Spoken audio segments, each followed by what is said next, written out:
Vale, pues buenos días a todos. Esta es la última sesión del segundo tomo de Teoría Marxista del Partido Político, de la edición de la recopilación de textos de la edición pasado y presente. Los textos que nos toca trabajar en esta sesión son dos textos de Lukács, Legalidad e Ilegalidad, y observaciones metodológicas sobre el problema de la organización. Yo la ponencia la titulo como Historia y conciencia de clase porque básicamente estos son dos capítulos del libro de Lukács de Historia y conciencia de clase. Entonces, pues con esto vamos a dar comienzo a la presentación. La presentación se va a basar pues, en una breve introducción tanto de la obra misma, pues porque es bastante polémica, como del autor mismo, porque también es bastante polémico el autor, y pues luego de los dos textos que nos toca tratarse. Vale, pues el autor de estos dos textos es Georgi Lukács, pues que se doctoró en filosofía en pues, una universidad de Hungría en 1909 y pues por allá se va pues unos cuantos años fuera y cuando vuelve forma el Sontancrensis, o como sea que se pronuncie en húngaro, porque evidentemente no es en húngaro, que sería la traducción del círculo dominical. Ah, esto es alemán. Bueno, pues eso, lo que sea, del círculo dominical. Esto sería básicamente un grupúsculo intelectual en el cual pues se dedican a discutir diferentes obras de no carácter marxista, sino pues novelas, obras de teatro, etcétera, etcétera. De hecho, pues también está en un grupo de teatro, etcétera, etcétera. Y pues este grupo se disuelve en 1917, que es también pues cuando Lukács empieza a tomar un poco más de conciencia políticamente hablando, y pues se disuelve una parte de este grupo y gran parte de sus integrantes pues van junto con él al partido, se meten, se introducen en el Partido Comunista Húngaro, que es precisamente pues donde más o menos en esta época, en los finales pues, de este grupúsculo, donde Lukács pues empieza un poco a estudiar la teoría marxista. Ya en 1920 pues tiene el primer exilio que tiene Lukács. Más o menos en esta época es de cuando son los textos de historia y conciencia de clase. Y pues bueno, hay que decir que aunque pues Lukács es un autor que siempre ha tenido una vinculación pues política, o sea que en ese sentido no sería simplemente un académico como otros autores que hemos trabajado, sí que es verdad que, bueno, desde el principio pues sí que en sus escritos, o sea, es un militante también, participa organizativamente dentro del partido, etcétera, etcétera, o sea, no es solo un intelectual, pero sí que es verdad que sus textos son todos bastante pues de corte académico. Precisamente esto se debe a que en ese ya primer exilio Lukács está un poco, por así decirlo ya desde el principio, yo diría un poco señalado hasta cierto punto como izquierdista, porque aparte de que tiene pues, cierta afinidad, porque participa en una revista, o bueno, participaría posteriormente en una revista que se llama Comunismus, que está pues, muy influenciado por las tendencias izquierdistas en Europa, sobre todo pues, por las tendencias pues, de la izquierda comunista italiana, etcétera, etcétera. Escribe también en ese primer exilio las tesis de Blum. ¿Qué son las tesis de Blum? Pues son unas tesis básicamente a raíz pues, de un congreso del Partido Comunista Húngaro en el que pues, critica la opción táctica, no por principio, pero bueno, sí táctica, de instaurar una dictadura del proletariado en Hungría. La posición de Lukács es que debería ser una dictadura democrática como antecesor pues, de la dictadura del proletariado de campesinos y obreros. Entonces, en ese sentido, ahí entra en contradicción, pues, así decirlo, con con la línea del Partido Comunista Húngaro, pero bueno, también con la línea de la Cominter, etcétera, etcétera. Entonces, pues ahí pues se dedica, está en el exilio unos cuantos años, entre otras cosas, por ejemplo, se dedica a trabajar en la primera mega con Riazianov, etcétera, etcétera, y pues en 1944, pues bueno, regresa a Hungría otra vez, de hecho creo que tiene algún cargo político en el ministerio, etcétera, etcétera, y pues sin entrar en mucho más detalle, pues ahí tiene posiciones bastante críticas pues con las líneas que vienen desde la Unión Soviética, etcétera, etcétera, y pues bueno, pues sigue estando pues ahí un poco como señalado. Ahí pues intenta, por así decirlo, se da como una especie de revolución húngara, la cual fracasa, una revolución húngara contra la República, creo que en ese momento es popular de Hungría, si no me equivoco, o democrática de Hungría. y pues no triunfa y entonces pues abandona y o sea, se exilia de nuevo y eso ya sí que es como por así decirlo el abandono total de la política donde bueno pues sigue vivo hasta el 71 y pues, tiene pues, intercambios de cartas y creo que escribe algún texto más pero ya no se vincula como tan directamente con la política. Esto pues en cuanto al autor. En cuanto al libro en sí, de historia y conciencia de clase, yo creo que es importante ponerlo un poco en el contexto también con respecto al autor, porque como bien he dicho, los dos capítulos son pues de este libro, concretamente en el orden que lo pone la editorial, son el último capítulo, o sea, es decir, las conclusiones, y el quinto capítulo es el de legalidad y ilegalidad, lo cual, aunque bueno, sí que es verdad que Historia y conciencia de clase es una especie de recopilación de ensayos, por eso pues Lucas los firma en diferentes años, y etcétera, etcétera, sí que es verdad que están editados, no son en ese sentido como un borrador de ensayos sueltos, sino que también se reelaboran. Entonces, en ese sentido, yo creo que Historia y conciencia de clase sí que tiene como o sea, una sota sumbat, como tiene como un entero, o sea, es un libro entero por sí solo, no está en un fragmento borrador, y entonces me parece que es interesante analizar el libro. Este libro se da, pues, básicamente en coordenadas teóricas, a veces son muy abstractas. Lukács está muy influenciado por Hegel y el hegelianismo. También por eso, en ese sentido, a veces en las explicaciones yo creo que es un tanto pues, oscuro en las explicaciones o en cómo se desarrolla.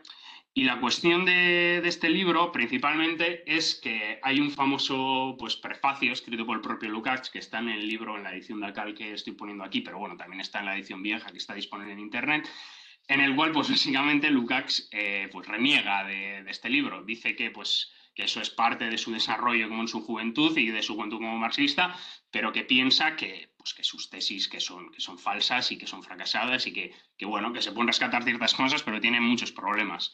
Los problemas principalmente por dónde vienen, según él, porque confunde la dialéctica hegeliana, no de Hegel, sino hegeliana, o sea, es decir, de Hegel, pero también de todos los que vienen después de Hegel, con la de Marx.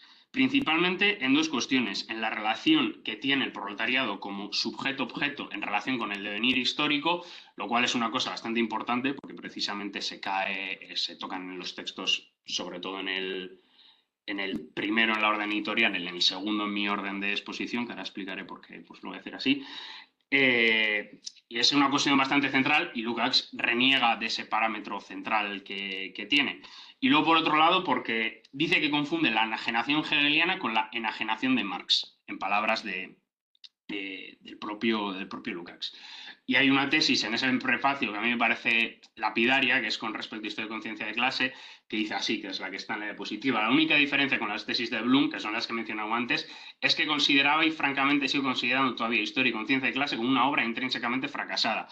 ¿Esto por qué es? Porque Lukács primero, cuando se exilia fuera, pues tiene como una especie de arrepentimiento de sus primeros escritos. De hecho, intenta escribir un libro sobre Lenin, que se llama Lenin, para, por así decirlo, un poco como lavarse la imagen. Públicamente reniega de Historia y conciencia de clase y de muchos otros escritos, de las tesis de Bloom, etcétera, etcétera.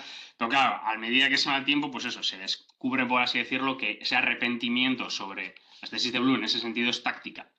Pero no lo es así, por ejemplo, con Historia y conciencia de clase. Dice que hay una obra intrínseca, dice es que es una obra intrínsecamente fracasada. Y bueno, pues tras esta un poco larga introducción, vamos a pasar con los textos. En el orden editorial, el primero es el de observaciones de método acerca del problema de la organización y después legalidad y ilegalidad. Yo he decidido hacerlo al revés por dos cosas. Primero, por respetar la propia estructura del libro, es decir, un capítulo va antes de otro, y luego por otra razón, porque me parece que para entrar un poco en materia y hacerlo de modo de introducción, creo que empezar por este capítulo puede ser como más una manera mejor pues de aterrizar en la obra. Bueno, pues a modo de introducción, pues en este capítulo dice que pues las formas de acción de la legalidad y de la ilegalidad son casuales, es decir, que pues ha habido muchos partidos revolucionarios que han actuado en la legalidad y muchos partidos reformistas y oportunistas que han actuado en la ilegalidad, y que entonces pues que esas formas de la acción no puede ser un criterio para inferir cuál es, por así decirlo, la forma de acción adecuada, sino que para esto pues es necesaria el análisis de los motivos para una táctica concreta frente al romanticismo ilegalista y los legalistas, es decir, los que se aferran a una legalidad. Esto, pues bueno, lo desarrollará más adelante, pero bueno, se ve, por así decirlo, que es como que lo que pretende es un análisis más profundo de por qué hay que tener cierta postura respecto a la legalidad y a la ilegalidad. Como marco general, nos empieza hablando sobre el poder y la reproducción ideológica. Lo primero de todo, pues él se remite a la definición que da Engels, que dice que el poder el poder y por lo tanto el derecho del Estado descansa originariamente en una función económica y social y que pues por esto tiene una muy fuerte relación con la reproducción ideológica. ¿Qué es esta reproducción ideológica? Que se naturaliza en las relaciones, es decir, lo dado, pues en este caso en el Estado y el derecho, como no vislumbran una alternativa que no sea esa, se someten voluntariamente a ellas, porque son como las relaciones naturales que no se pueden cambiar. Esto de voluntariamente no significa que se sometan de buen grado. Lo que quiere decir es que no se someten mediante la violencia, porque precisamente si el poder tuviera que aplicar constantemente la violencia para mantenerse con el poder, eso sería una situación revolucionaria, porque en esa situación revolucionaria precisamente no se están naturalizando esas relaciones. Esta lectura a mí me parece interesante porque iría contra algunas lecturas bastante más típicas, por ejemplo, la sociología, del poder simplemente como monopolio de la violencia. Es decir, el poder sí puede actuar como monopolio de la violencia, pero también es algo más. Ahí hay una estructura ideológica, por llamarlo de alguna manera. La clave, en este sentido, para transformar este poder sería, según Lucas, resquebrajar la fe de las clases en la posibilidad de lo exclusivamente existente. Pues es decir, romper o dar ese salto ideológico rompiendo con esos moldes de la ideología burguesa.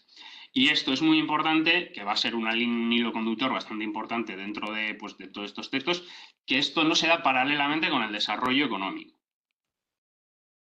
No sé qué estoy haciendo, estoy clicando todo el rato fuera y se me están yendo las flechas. Vale, luego aquí hace como una distinción entre revolución política y social, que a mí no me parece muy relevante, o sea, me parece una distinción un poco arbitraria y de hecho creo que, bueno, se correlacionan bastante entre ellas dos.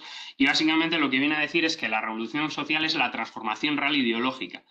Es la tendencia a la problematización del fundamento económico en un orden social, es decir, el hecho de que por los fundamentos económicos se vea, por así decirlo, como que el orden social existente no es el verdadero, sino que es el falso y que por lo tanto tiene que ser depuesto, pero depuesto no en el sentido, por así decirlo, de las instituciones, sino en un sentido pues, más ideológico. Y ese desprendimiento que se hace pues, de esa vieja marco mental, pues hace pues, durante precisamente ese proceso, esa revolución social. En cambio, luego estaría la revolución política, que es básicamente que por la vía violenta se establece un nuevo orden jurídico sin establecer un cambio radical en lo social. Por poner dos ejemplos de estas dos cosas, aunque evidentemente insisto que yo creo que se relacionan entre esas dos y hasta cierto punto son como definiciones un poco arbitrarias.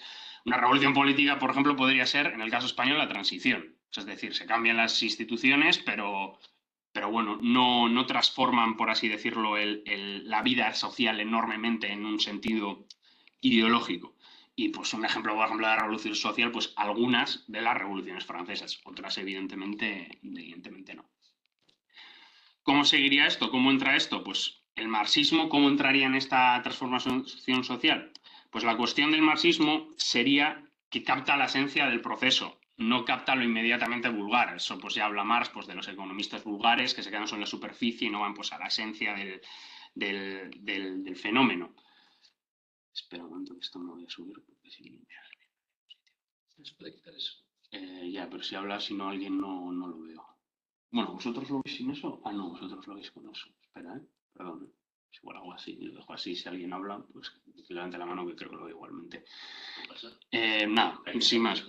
Un perdón. No, si puedes estar igual pendiente del chat por si alguien escribe algo. No, pero ponlo ahí, se vea. Ya, es que el problema es que si no toco parte de mi diapositiva. ¿Dónde está el chat ahí?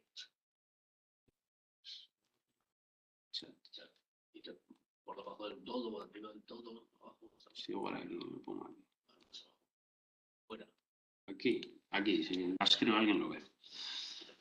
Vale. Perdón, ¿por dónde iba? Eso, sí, pues cómo entraría, pues por así decirlo, el marxismo en esto? Pues que captaría la esencia y pondría los medios pues, para detectar esa tendencia, esa potencialidad, para apuntar en un futuro a la realización de esas potencialidades. Por esa misma razón, no es la realización de un ideal, pues por así decirlo, abstracto, como podría ser, pues, por ejemplo, el socialismo utópico, que también pues, señala Marx, sino que es el desarrollo real de las famosas condiciones materiales. Y también por esto es la expresión ideológica de la clase proletaria que se libra de su propia opresión, pero se libra también porque esto pone los medios para realizar la conciencia libre en conexión con todas las luchas circundantes que tiene y a la vez de todas esas luchas, pues con el proceso que le llevan a llevar al fin al capitalismo. Todo esto, ¿cómo se da? Mediante la famosa reforma de la conciencia de Marx. Que esta reforma de la conciencia no sería pues ninguna otra cosa o no habría ninguna diferencia con el mismo proceso revolucionario. Sería en ese sentido lo mismo. ¿Por qué sería el mismo proceso revolucionario? Porque rompe, por así decirlo, con esos marcos de lo existente como, pues, por así decirlo, como natural. Rompe con esa tendencia de la oposición de aceptar lo existente en sus fundamentos. ¿Por qué se da esto? Porque precisamente el proletariado, aunque luche económicamente, que esto luego lo explicará más adelante o profundizará más, puede ser, y de hecho podemos comprobar hoy en día con bastante facilidad, que se mantenga todavía pues, alienado ideológicamente. Esto también se podría resumir en la famosa frase de Lenin, pues, de que la conciencia traunionista pues, deviene en conciencia burguesa, tal y como hemos visto. Perdón. Que no había acabado con esta diapositiva. Perdón, es que las diapositivas también son un poco caóticas porque ando un poco justo de tiempo. Esto también en que se traduce, por así decirlo, que al romper con ese oportunismo, que es precisamente esa actitud de oposición, esa actitud de que, por así decirlo, de que el Estado sería como un receptáculo neutro que no se ve afectado y que de hecho está fuera de la lucha de clases, se ve al ese Estado como un factor de fuerza contra el cual hay que movilizar toda la fuerza del proletariado. También mediante esto la clave es que se entiende y se estima el Estado y el derecho, etcétera, etcétera, y todo lo que lo acompaña como un fenómeno histórico, es decir, como un fenómeno caduco, no como algo natural que tiene que mantenerse para siempre. Entonces, en ese sentido, ahí estaría apuntando también al objetivo último. Y por otro lado, porque para atacar precisamente a esos pilares en los que se cimienta el Estado, hay que atacar al modo en el que se refleja la conciencia en los hombres. Vale. Respecto al segundo capítulo, Lukács empieza diciendo, básicamente, con una frase que a mí me parece que es bastante interesante por tesis contemporáneas, que dice: el poder de las sociedades es esencialmente un poder espiritual del que solo el conocimiento puede librarlos. Pero claro, no el conocimiento abstracto, el conocimiento contemplativo, sino el conocimiento como actividad crítico-práctica, el conocimiento como acción. ¿Qué es lo que posibilita este conocimiento? No este mero conocimiento contemplativo. Lo que posibilita esto, o lo que lo hacen posible y necesario al mismo tiempo, son las propias crisis, porque ya te dan una visión y una experiencia de que el entorno social en el que se vive es problemático. Entonces ya ahí se percibe de que hay algo que no funciona bien, que posibilitan que surja ese conocimiento. Pero, pues evidentemente, hay muchos obstáculos que impiden esto. Y esos obstáculos principalmente son de naturaleza ideológica. Estos obstáculos pues, los desarrollará más adelante. Uno de los pilares en ese sentido es lo que he comentado antes, que se ve el Estado como una constante en todo el caos cambiante. Entonces, en ese sentido, esa concepción del Estado como una constante es el fondo ideológico de la legalidad, que es precisamente lo que hay que superar. ¿Por qué hay que superarlo? Porque aunque se critique, por así decirlo, la legalidad o se entre en un romanticismo legalista, se sigue teniendo la legalidad como pivote. ¿Por qué se sigue teniendo la legalidad como pivote? Primero, porque por una cuestión como meramente, por así decirlo, estratégica, que sería que el puchismo, que es, por así decirlo, esa tendencia de que se puede esto cristalizar de muchas maneras, como una acumulación de fuerzas hasta que tenga fuerzas necesarias y de repente doy un golpe que derriba todo el capital, o como, pues bueno, las crisis van a ir generando cada vez pues, más conciencia hasta que, bueno, de un golpe, de hecho, de ahí viene lo del punchismo, porque es un punch, que pues que derroquen el Estado contemporáneo. ¿Qué es lo que haría estas tendencias? Pues subestimar la fuerza afectiva de la sociedad capitalista. Por otro lado, porque la preferencia que podrías tener contra estos actos ilegales, aunque presuntamente fueran en contra de la legalidad, sí lo siguen teniendo como pivote fundamental, porque es precisamente lo que sustenta la naturalidad del derecho. Debido a esto, Lukács comenta, o bueno, debido a esto, o hilando con esto, Lukács comenta que el derecho sigue teniendo vigencia porque es capaz de influir íntimamente en sus actos. Esa es la mera cuestión. ¿Por qué es incapaz de influir meramente en sus actos? Porque se romantiza una acción en función, por así decirlo, que te lo fundamenta el contrario. Entonces no eres capaz de romper con ese marco. O sea, evidentemente, pues, o sea, quiero decir, de esto es una manera de explicarlo. Habría que ver, o sea, otros tipos de lecturas que se hacen, pero sí que es verdad que a mí me parece, esto de hecho me parece que es una lectura bastante típica del anarquismo y de otros ciertos movimientos que, bueno, pues como esa preferencia por los actos ilegales como una especie de legitimadores frente a los legales que parecerían reformistas, pues bueno, sí que es verdad que siguen pues como pivotando en cuanto a la ley y entonces pues eso también, como luego explica Lucas, pues bueno, crea cierta confusión incluso cuando se toma el poder, etcétera, etcétera. Entonces, la cuestión para Lukács, y cuál sería para mí el resumen de todo este capítulo, o sea, de todo de legalidad y legalidad, es que la cuestión de ilegalidad y legalidad tiene que ser meramente táctica. ¿Por qué es meramente táctica? Por la autoeducación o lo que llama autoeducación revolucionaria. ¿Por qué? Porque si haces que sea totalmente táctica, precisamente rompes con lo que comentaba antes, que es capaz de actuar el proletariado, bueno, el proletariado en general, el partido, como conciencia subjetiva de es capaz pues, de romper con esa legalidad porque no le influencia, es capaz de romper con ese marco burgués.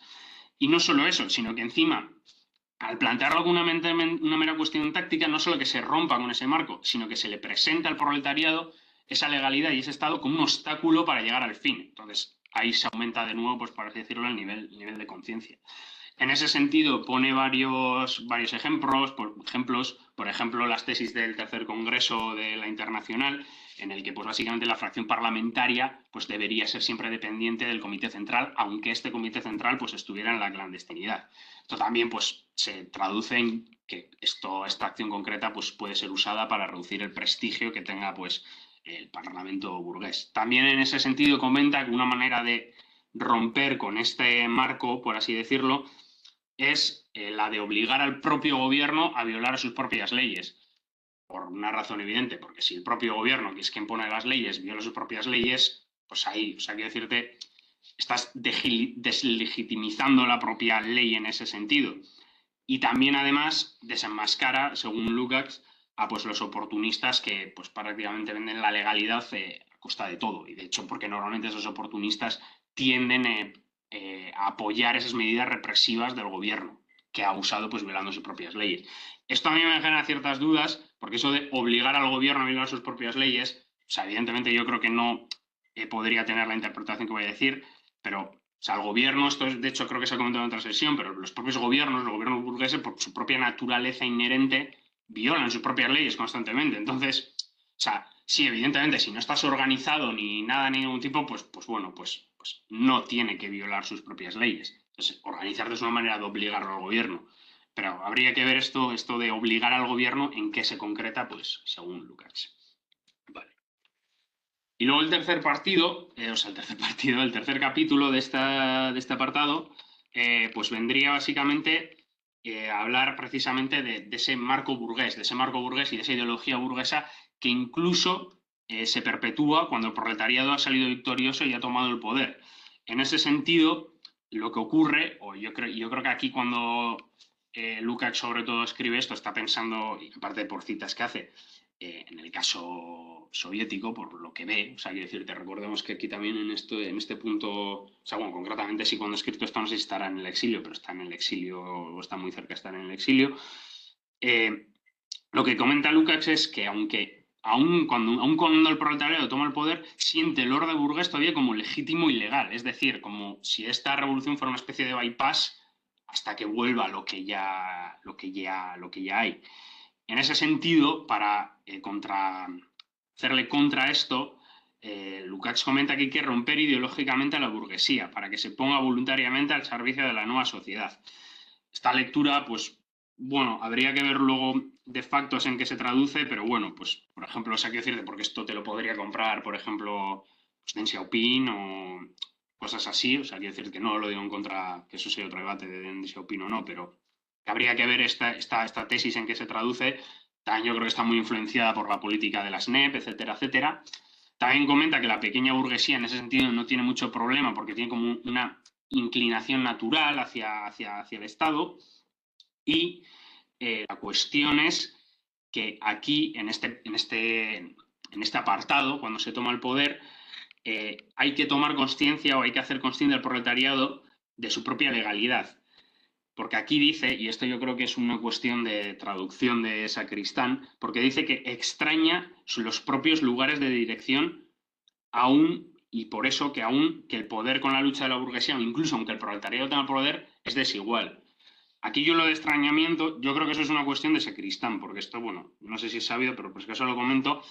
Sacristán traduce, no sé muy bien por qué, extrañamiento, o sea, enajenación como extrañamiento. Entonces yo aquí intuyo, dado que la traducción es de Sacristán, que aquí es enajenación de los lugares de dirección, en un lenguaje, por así decirlo, más común en el que pues, bueno, nos manejamos todo. Pues debido a todo esto que ocurre también, pues a esa enajenación, a esa toma, a ese burgués como orden legítimo, pues lo que hemos comentado, que básicamente la guía del proletariado al final seguía por esa vacilación, por ese sentimiento de restauración inminente e inevitable. Y un ejemplo de esto, pues pone el caso de los consejos húngaros, que dice pues, que ahí se dan ciertas concesiones a la burguesía, etcétera, etcétera, y que eso pues, supone su fracaso. Yo entiendo que el planteo de lo que es el contrario, que habría que, en ese sentido, meter más presión a la burguesía. En ese sentido, para romper con ese sentimiento de restauración inminente del capitalismo.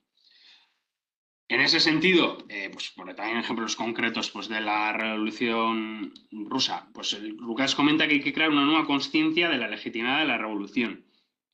Y en ese sentido, dice que el desarrollo unitario y rectilíneo en cuanto tal es desarrollo de la conciencia de clase del proletariado. Es decir, que el tomar conciencia de la legitimidad de la revolución es un camino paralelo a, pues precisamente, tomar conciencia del proletariado como pues, clase dirigente en la dictadura del proletariado.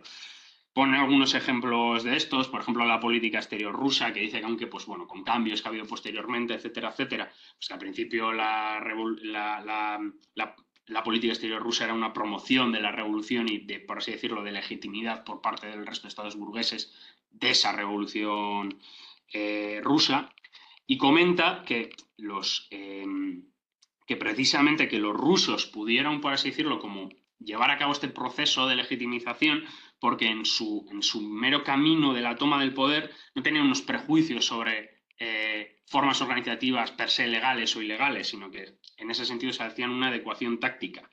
Entonces, en ese sentido, se estaba reconociendo, por así decirlo, la naturaleza del Estado capitalista y, pues por así decirlo, viendo que y teniendo en cuenta pues, las acciones que tenían que hacer con respecto a ello, pues en cuanto a su realidad. Pero por eso, porque pueden tener esa adecuación táctica en ese sentido, que en ese sentido es legítima. En otros casos, como ya se ha comentado, pues la adecuación de la táctica por la táctica pues no es legítima. Pero pues, en la cuestión de la legalidad y ilegalidad, pues Lucas plantea que es algo meramente táctico. Vale. Luego, con respecto a esto, pues quedaría el texto gordo, que son unas cuantas páginas, así que a ver si no me extiendo demasiado. Beber agua antes de empezar.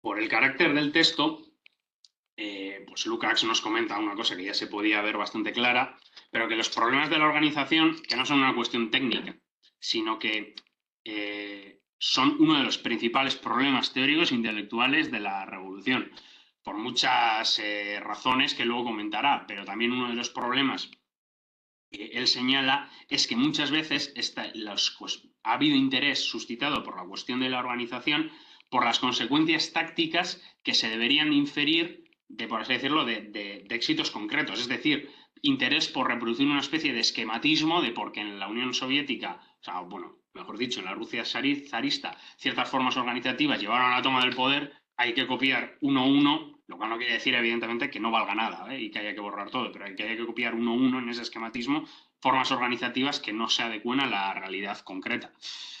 Y esto es especialmente dantesco porque muchas veces esas victorias tácticas se logran por instinto revolucionario y no por tener una teoría clara. Entonces, claro, ahí el error que se puede reproducir es todavía más grave.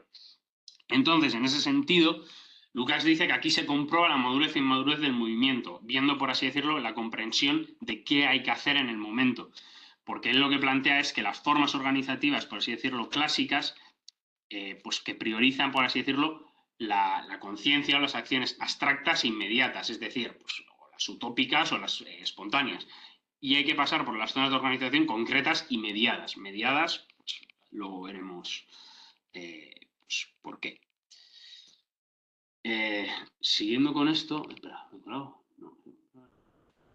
Siguiendo con esto, Lukács sigue pues, relacionando pues, la relación que tienen, pues teoría y práctica, y la relación que tiene esta teoría y esta práctica con el proceso que se lleva a cabo y ese proceso a qué fin quiere llegar. Aquí, por ejemplo, empieza con una cosa que un poco para allanar el terreno, que a mí me parece bastante importante, sobre todo por, bueno, de hecho, debates bastante recientes sobre que si la vida se antepone al capital o se deja de anteponer, etcétera, etcétera, comenta que es utópico creer que se ha superado el utopismo por básicamente decirlo de jure, es decir, por como Marx luchó contra el utopismo y nosotros somos marxistas, ya no somos utópicos. Entonces, o sea, que esto quiere decir, parece algo evidente, o sea, porque aquí, por ejemplo, también hay otras tesis contemporáneas que parecería que la clave de todo es ser una conciencia enajenada que se conoce como tal, es decir de jure, no, yo soy conciencia enajenada, entonces ahí resolvemos todos los problemas. Esto evidentemente es una caricatura, pero bueno, también por cuestiones que plantea cierta gente contemporáneamente. Pero, pues sí que es verdad, pues eso, que lo que plantea básicamente aquí es que no se puede simplemente rechazar, por así decirlo, con que ya las formas organizativas no son utópicas por el mero hecho de decirlo. En este sentido, ¿cuál es el criterio de evaluación para las formas organizativas? Dice, toda tarea primero es visible en su posibilidad abstracta, antes de que en sus formas concretas de realización.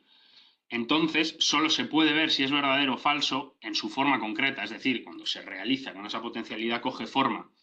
Entonces, en ese sentido también es curioso, luego también lo critica, pero esto, por ejemplo, se podría hilar con la coexistencia de muchas tendencias teóricas en el SPD, pues que podrían parecer totalmente contrapuestas, pero claro, como no se concretan, como están en su forma abstracta, en su forma teorética, como luego va a decir Lukács, pues, quiero decirte, no se puede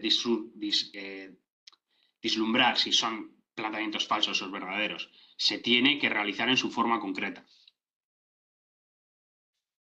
Luego, en cuanto, pues, por ejemplo, la génesis de la organización o de cómo se han creado las organizaciones obreras hoy en día, Lukács dice, que precisamente es esto lo que iba a la cuestión de las cuestiones utópicas, es que esto está ceñido en un claroscuro utópico, todas las cuestiones de la organización, porque muchas veces la semilla de la creación de los partidos contemporáneos ha sido natural, es decir, no ha sido, se puede decir igual en un sentido a priorística, sino que se ha dado pues, por cómo se han ido realizando, pues bueno, en el caso del SPD pues se ve pues, con los clubes obreros, etcétera, etcétera, el Estado dentro del Estado y demás, pero se ha dado como de una forma natural, cotidiana, en ese sentido. Y que en ese sentido no son pues como acciones organizativas fruto de una profunda reflexión, de una reflexión teórica profunda. Y entonces, debido a esto, se ve con una impotencia bastante grande las formas organizativas que tienen este tipo de organizaciones frente a los movimientos espontáneos que surgen. En ese sentido, Lukács sigue comentando, el problema de la organización en un partido revolucionario solo puede desarrollarse orgánicamente desde la teoría revolucionaria. En ese sentido, pues también se puede resumir en la frase de Lenin, también archimanida que he puesto, de sin teoría revolucionaria no hay práctica revolucionaria. Y aquí pues entraría Rosa Luxemburgo, que por eso también yo creo que, por precisamente la mención a Rosa Luxemburgo, aunque bueno, también menciona a Panekoek, no sé si aquí o más adelante, yo creo que aquí también él está pensando en el SPD y en sus homónimos, que dice que Rosa Luxemburgo en ese sentido da un gran paso adelante porque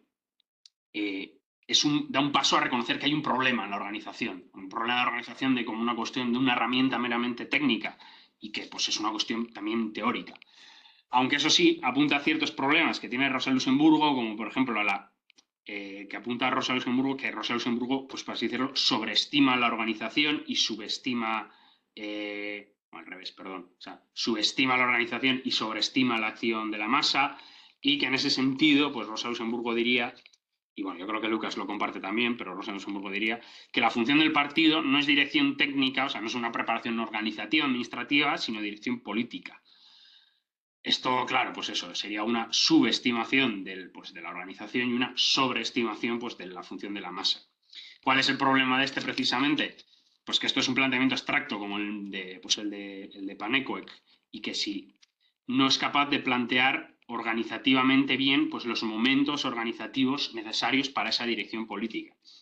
Dentro, por ejemplo, de estos momentos organizativos, Lucas menciona varios, que es menciona uno concretamente, que es el momento de escisión en el Partido Socialdemócrata Obrero Ruso, que por cierto dice que Rosa Luxemburgo se pone del lado de menchevique, que es que esa escisión se da por una cuestión organizativa y por cuál es el carácter de la revolución, y pues por la relación dialéctica inmanente que tienen ambas cuestiones. Por otro lado, pues Lukács sigue en cuanto a la organización y la mediación y dice que la organización es la mediación entre la teoría y la práctica, que no es más que eso. Que por esa misma razón también sería, pues, por esa misma razón pasa que si hay tendencias discrepantes en el marco teórico, pueden ser, por así decirlo, reconciliables, pueden ser, pues, pueden ser complementarias incluso en el marco teórico, pero que claro, que cuando se llevan a la práctica, en esas cuestiones organizativas, que son pues cuestiones prácticamente irreconciliables, porque precisamente es la realización de esa cosa concreta en la abstracción. Esto, precisamente por toda la teoría se tiene que cristalizar en discrepancias organizativas, pero también dice, y también en ese sentido apunta ahí yo creo que bien, que la mera acción que no puede ser un criterio válido, porque en ese sentido la acción ahí cobra sentido como mediación entre pasado y futuro, es decir, entre las condiciones que recibimos y con esas condiciones y esas tendencias cómo llegamos al fin que queremos llegar. Es ese mediador entre ese pasado y ese futuro. Entonces, en ese sentido, la clave sería ver los momentos que llevan de una teoría abstracta a prácticas concretas, las determinaciones esenciales que vinculan la teoría y la práctica. Esto también iría precisamente contra la lectura de los grandes hombres, contra la lectura de los grandes hombres, que a veces es muy común, lamentablemente, dentro del marxismo o de la crítica de la economía política, como se le quiera llamar, de que parecería que todo era campo hasta que apareció Marx y nos iluminó a todos, todo era campo hasta que apareció Lenin y nos iluminó a todos, y etcétera, etcétera. La clave ahí es ver qué ha posibilitado esa acción concreta del hombre, que es cuál es la determinación esencial que ha sido capaz de vincular y de realizar esa teoría y esa práctica que ha hecho surgir precisamente a ese hombre.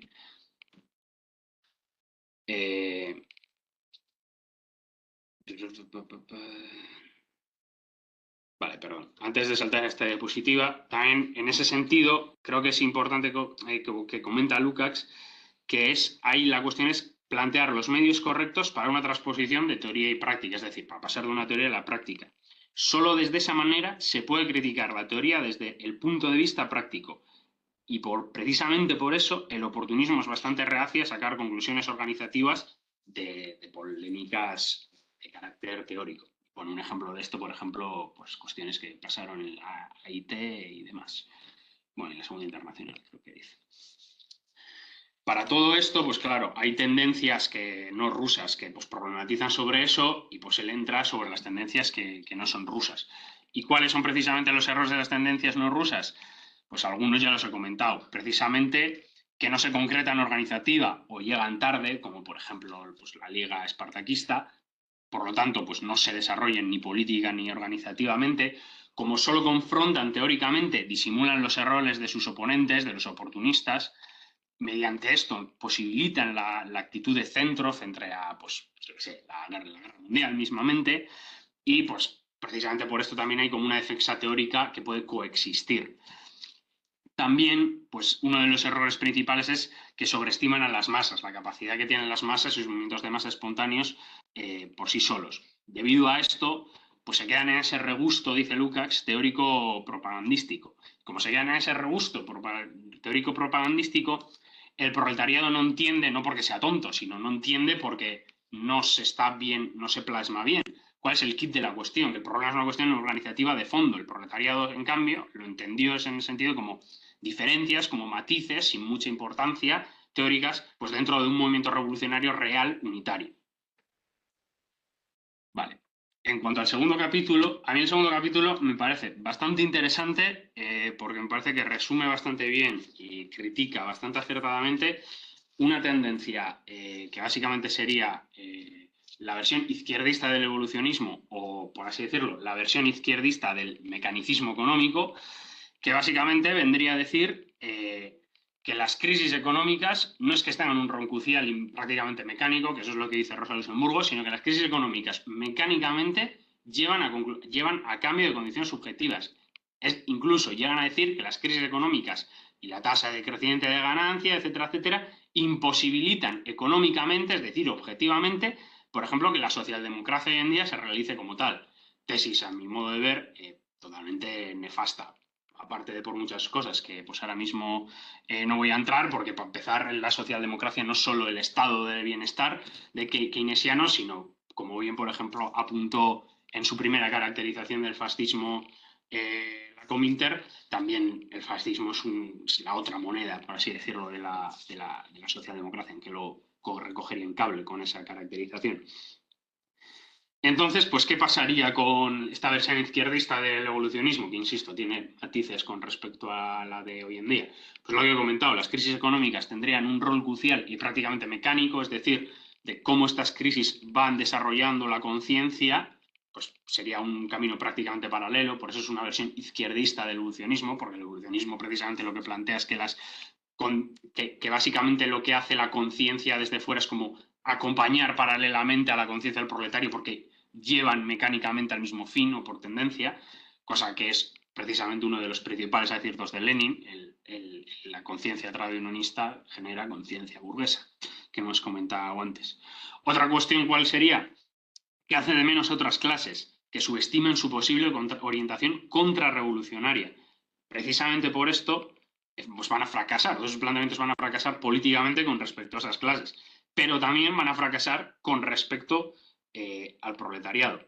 ¿Cuál es la cuestión? Esto Lucas lo menciona mucho más adelante, pero ¿cuál es la cuestión que hay que tener en cuenta de las otras clases? Una de las cuestiones principales es que su vinculación con todo de las otras clases, de las clases pequeño burguesas o subproletarias, etcétera, etcétera, o el campesinado, etcétera, etcétera, con el todo es casual y sus movimientos dependen de la burguesía y el proletariado, que son las dos únicas clases pues, capaz de un movimiento autónomo en ese sentido. Entonces, pues como su vinculación con todo es casual, también luego dirá que la vinculación con esas clases tiene que ser táctica, pero pues también al mismo tiempo, pues hay que ser capaz de por lo menos hacer que esas clases se mantengan neutrales con respecto al proyecto político que quiere realizar el proletariado como clase consciente y autónoma.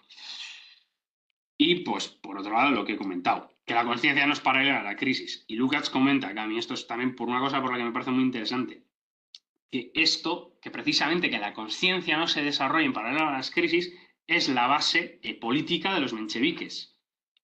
Y esta base del mencheviquismo, que también podría ser la base de la socialdemocracia contemporánea y también la base de muchos partidos pretendidos marxistas contemporáneos, es precisamente esa aristocracia obrera. Tiene una base económica objetiva, es decir, cómo se articula la clase obrera dentro de sus estratificaciones, que luego entrará a explicar. Pero claro, esto no explica por sí solo el menchevismo, porque de hecho Lukács menciona que la aristocracia obrera está muy debilitada, etcétera, etcétera, tesis de proletarización contemporánea y demás, y más cosas que se podrían entrar, pero bueno, una cosa que se me ocurre, y porque precisamente la voluntad de lucha de las clases que están dentro de la sociedad no simplemente se articula por una estratificación económica. Una estratificación económica, diría que aquí, hoy en día, esto se puede leer estratificación económica en el sentido de qué renta, de qué sueldo, de qué capacidad adquisitiva, en el sentido de cómo entran dentro del reparto del pastel de la plusvalía global, entran. Eso de hoy en día. Yo creo que aquí por estratificación económica, pues lo que se está pensando también, pues en campesinado o el rol que tienen, pues ciertamente en la cadena productiva, o etcétera, etcétera. Perdón. Pero claro, estos matices son solo importantes para una teoría no fatalista, no una teoría que no es pues, fatalista del gran colapso. ¿Por qué? Porque pues, la teoría fatalista es prácticamente una cuestión, es una premisa tautológica. Si estas condiciones no se dan es porque la crisis no ha llegado, porque la crisis por definición es irresoluble e inevitable. Esto, por ejemplo, yo creo que aquí habría ciertas discrepancias con tendencias contemporáneas. Pero pues eso sería, por así decirlo, que por eso todos estos matices que menciona Lukács solo son importantes o solo se tienen en cuenta más bien, porque importantes son en cualquier sentido, una teoría no fatalista. En ese sentido, Lukács dice que el capitalismo siempre tiene soluciones económicas, es decir, para los problemas económicos siempre tiene soluciones económicas, ya, de cualquier índole, pero que la realizabilidad de esos parches económicos depende exclusivamente del proletariado, es decir, de cómo se articule subjetivamente esa conciencia. Porque precisamente las leyes objetivas, esas leyes objetivas que tiene pues, el metabolismo social capitalista, determinan precisamente solo los factores objetivos, es decir, las crisis. Pero la acción, dice Lukács, no obstaculizada de esas leyes no supone el fin del capitalismo, es decir, no supone la articulación de acciones subjetivas también. ¿Esto por qué se debe? Aunque luego también dice que esto todo sea como una ilusión aparente, comenta que esto se debe a que las reacciones espontáneas a esas leyes en sí son una defensa económica, o sea, son una defensa frente al ataque económico que recibe el proletariado de la burguesía. Entonces, en cuanto a esas cuestiones económicas se consiguen o son imposibles, pues imagínate una empresa que se deslocaliza en China o vete a saber, pues claro, se apagan, todo el problema económico pues se diluye. Esto creo que es una cosa, por cierto, que se puede ver bastante bien en la práctica sindical de hoy en día. En ese sentido, ¿cuál es la clave? ¿O cuál es la clave para interpretar por qué esto no se da, por qué esto no es paralelo? Lo que Lukács denomina, y bueno, no solo Lukács, pero lo que Lukács denomina aquí, la crisis ideológica del proletariado. La crisis ideológica del proletariado, ¿por qué? Porque él dice que, claro, que en el contexto real del mundo siempre las crisis suponen una reestructuración del orden social, de la sociedad entera, pero que se restaura siempre el capitalismo, o sea, había habido una revolución o no, si no hay una capa revolucionaria que sea capaz del poder. Y en ese sentido, dice que también hay menciona unas ciertas transformaciones cuantitativas, que dice pues la concentración del capital, que se salen cada vez de las crisis explotando cada vez más al proletariado, y etcétera, etcétera. Y ahí pues la clave sería la crisis ideológica del proletariado. Aquí Lukács compra, por cierto, las tesis del tercer congreso del Partido Obrero Socialdemócrata ruso, que vendría a decir que la crisis ideológica precisamente es que esa tendencia no se lleva a cabo a pesar de que existan sus presupuestos. ¿Por qué se da esto? Porque es imposible el desarrollo ideológico gradual hasta la dictadura del proletariado. ¿Por qué es imposible? Por diferentes razones. Porque el proletariado está preso de las formas intelectuales burguesas, porque el menchevismo o la socialdemocracia o cualquier otra forma organizativa los mantiene en el espontaneísmo, en el mero espontaneísmo, porque los sindicatos despolitizan el movimiento, lo mantienen meramente en esa lucha económica. Y entonces la cuestión es que esta crisis ideológica solo se puede resolver pues, por la acción autónoma del proletariado.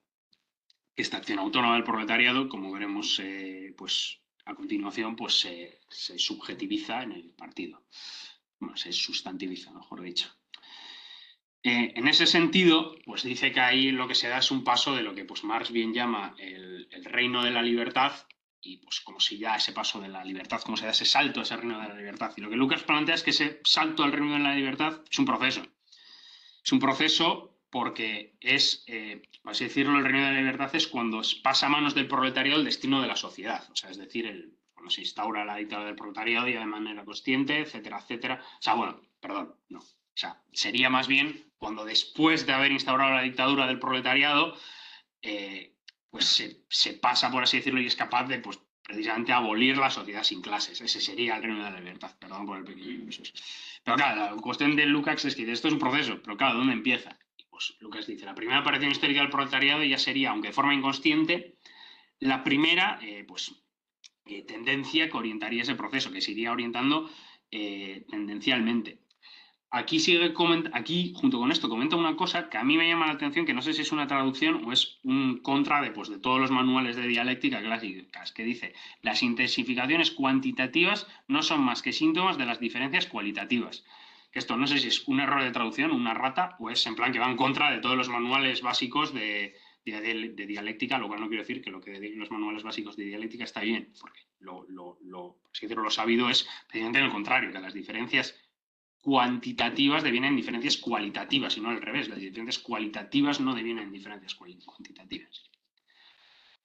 Con esto sigue comentando, pues una cosa que ya he comentado antes, pues que las leyes, esas leyes objetivas, continúan con su vigencia pues mucho después de la victoria del proletariado y solo pues pierden su vigencia precisamente con ese nacimiento de la sociedad sin clases. ¿Cuál es entonces precisamente el primer paso para el reino de la libertad? Y ahí está la clave, es una de las claves, yo creo, de Lukács y en general, diría yo. Es que el primer paso al reino de la libertad es la posibilidad de usar conscientemente esas tendencias, la regulación consciente de la sociedad, conciencia que hoy en día se da pues, por relaciones inconscientes, se da por relaciones automáticas y por relaciones enajenadas. Es decir, la toma esa de conciencia de regular el metabolismo social mediante actos conscientes, romper con esa enajenación, sería el primer paso de la libertad. Y pues para hacer eso, a mí aquí hay una cosa que me llama bastante la atención, que me parece que también resume bastante bien, pues por así decirlo, la cuestión o los fundamentos en ese sentido del leninismo, que es una frase de Trotsky, que ahora mismo no la encuentro, pero que dice que básicamente para aprender a montar a caballo, pues tienes que estar sentado bien dentro de la silla. Es decir, pues para realizar el reino de la libertad tienes que ser consciente de que tienes que realizar ese reino de la libertad. Entonces, ¿cuál sería la relación del Partido Comunista con ese reino de la libertad? Pues Lucas lo que dice es que hoy en día la libertad es la libertad del individuo aislado y cosificado, la libertad de un individuo pues, sobre otro. Y entonces, el primer paso en ese sentido para romper con esa estructura que siguiendo pues, la dialéctica del amo y esclavo de Hegel, pues que eterniza la estructura esclava, es la voluntad consciente de promover el reino de la libertad pasa hoy en día por la autosubordinación consciente a la voluntad colectiva. ¿Qué es esa voluntad colectiva precisamente? El Partido Comunista. ¿Esto por qué se da? Porque esta autosubordinización contiene las determinaciones para realizar ese propio reino de la libertad. Por un lado, porque es la libertad y la solidaridad, la libertad real y la solidaridad, porque ya no es una libertad individual. Y esto, hoy en día, está mediado mediante la disciplina. ¿Por qué está mediado mediante la disciplina? Porque conviertes, por así decirlo, la acción en una acción consciente, activa, de una voluntad colectiva. Y por otro lado, porque es también, en ese sentido, el primer paso y el único paso posible hoy en día para el individuo, pues para precisamente superar ese presente. Esto, por ejemplo, ¿en qué se traduce? Pues en las superiores exigencias pues, que tienen a sus miembros comunistas. Esto, por ejemplo, se ve en la... No sé cómo no, da igual. Pues eso, por ejemplo, se ve que eso es una de las razones de la escisión del partido pues, socialdemócrata ruso, de quién puede pertenecer al partido, etcétera, etcétera. Y en ese sentido, pues Lukács expone cita una de las tesis del Tercer Congreso que dice: La aceptación de un programa comunista no es más que la manifestación de la voluntad de llegar a ser comunista. La primera condición de la realización sería del programa consiste en llevar a todos los miembros a una colaboración constante y cotidiana. Lo de constante y cotidiana yo creo que es muy importante. No solo en marrones de mano de obra barata en ese sentido. Entonces, en ese sentido, ¿cuál sería la clave en ese sentido? El partido, entender el partido, la génesis de ese partido, como algo, pues como un proceso.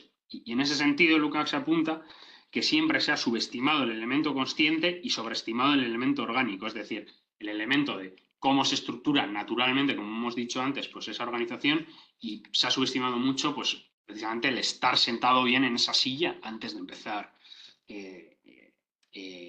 a cabalgar, en ese sentido.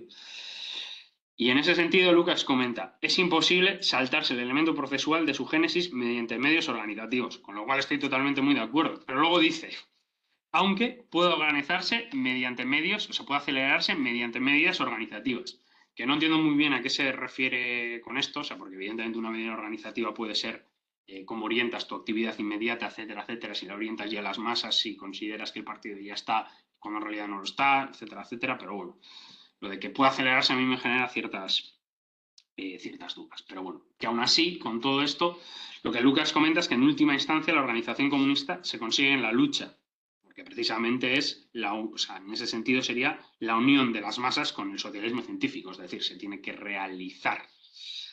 Y también en ese sentido, pues tendríamos la interacción que tiene pues la espontaneidad y la conciencia, la organización. Y pues cita pues casos, por ejemplo, de Engels, que dice pues que en los casos militares pues que es muy típico pues que de cuestiones que salen espontáneamente, que se sacan como tesis o se infieran tesis organizativas, pero que no es tan común y que debería ser lo contrario, que las medidas organizativas, que sería pues la postura que debería tener el Partido Comunista, sean capaces de mediar las cosas que salen espontáneamente.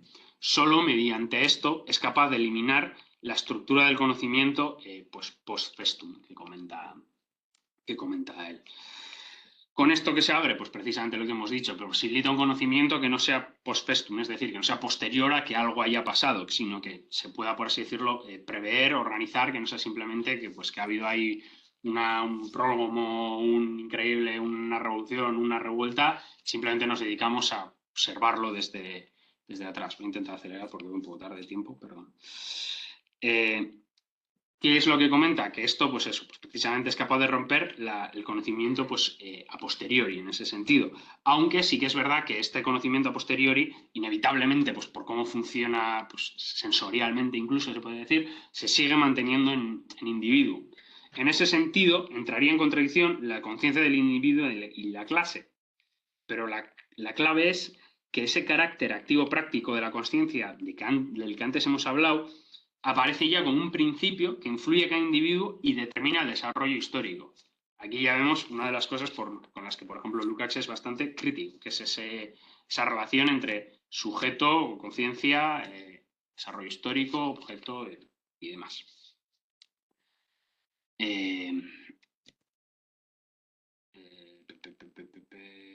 Eso, pues en ese sentido, la actividad pues, podría referenciar al mismo tiempo al individuo y al curso histórico, es decir, que la actividad sería una mediación entre el hombre y la historia.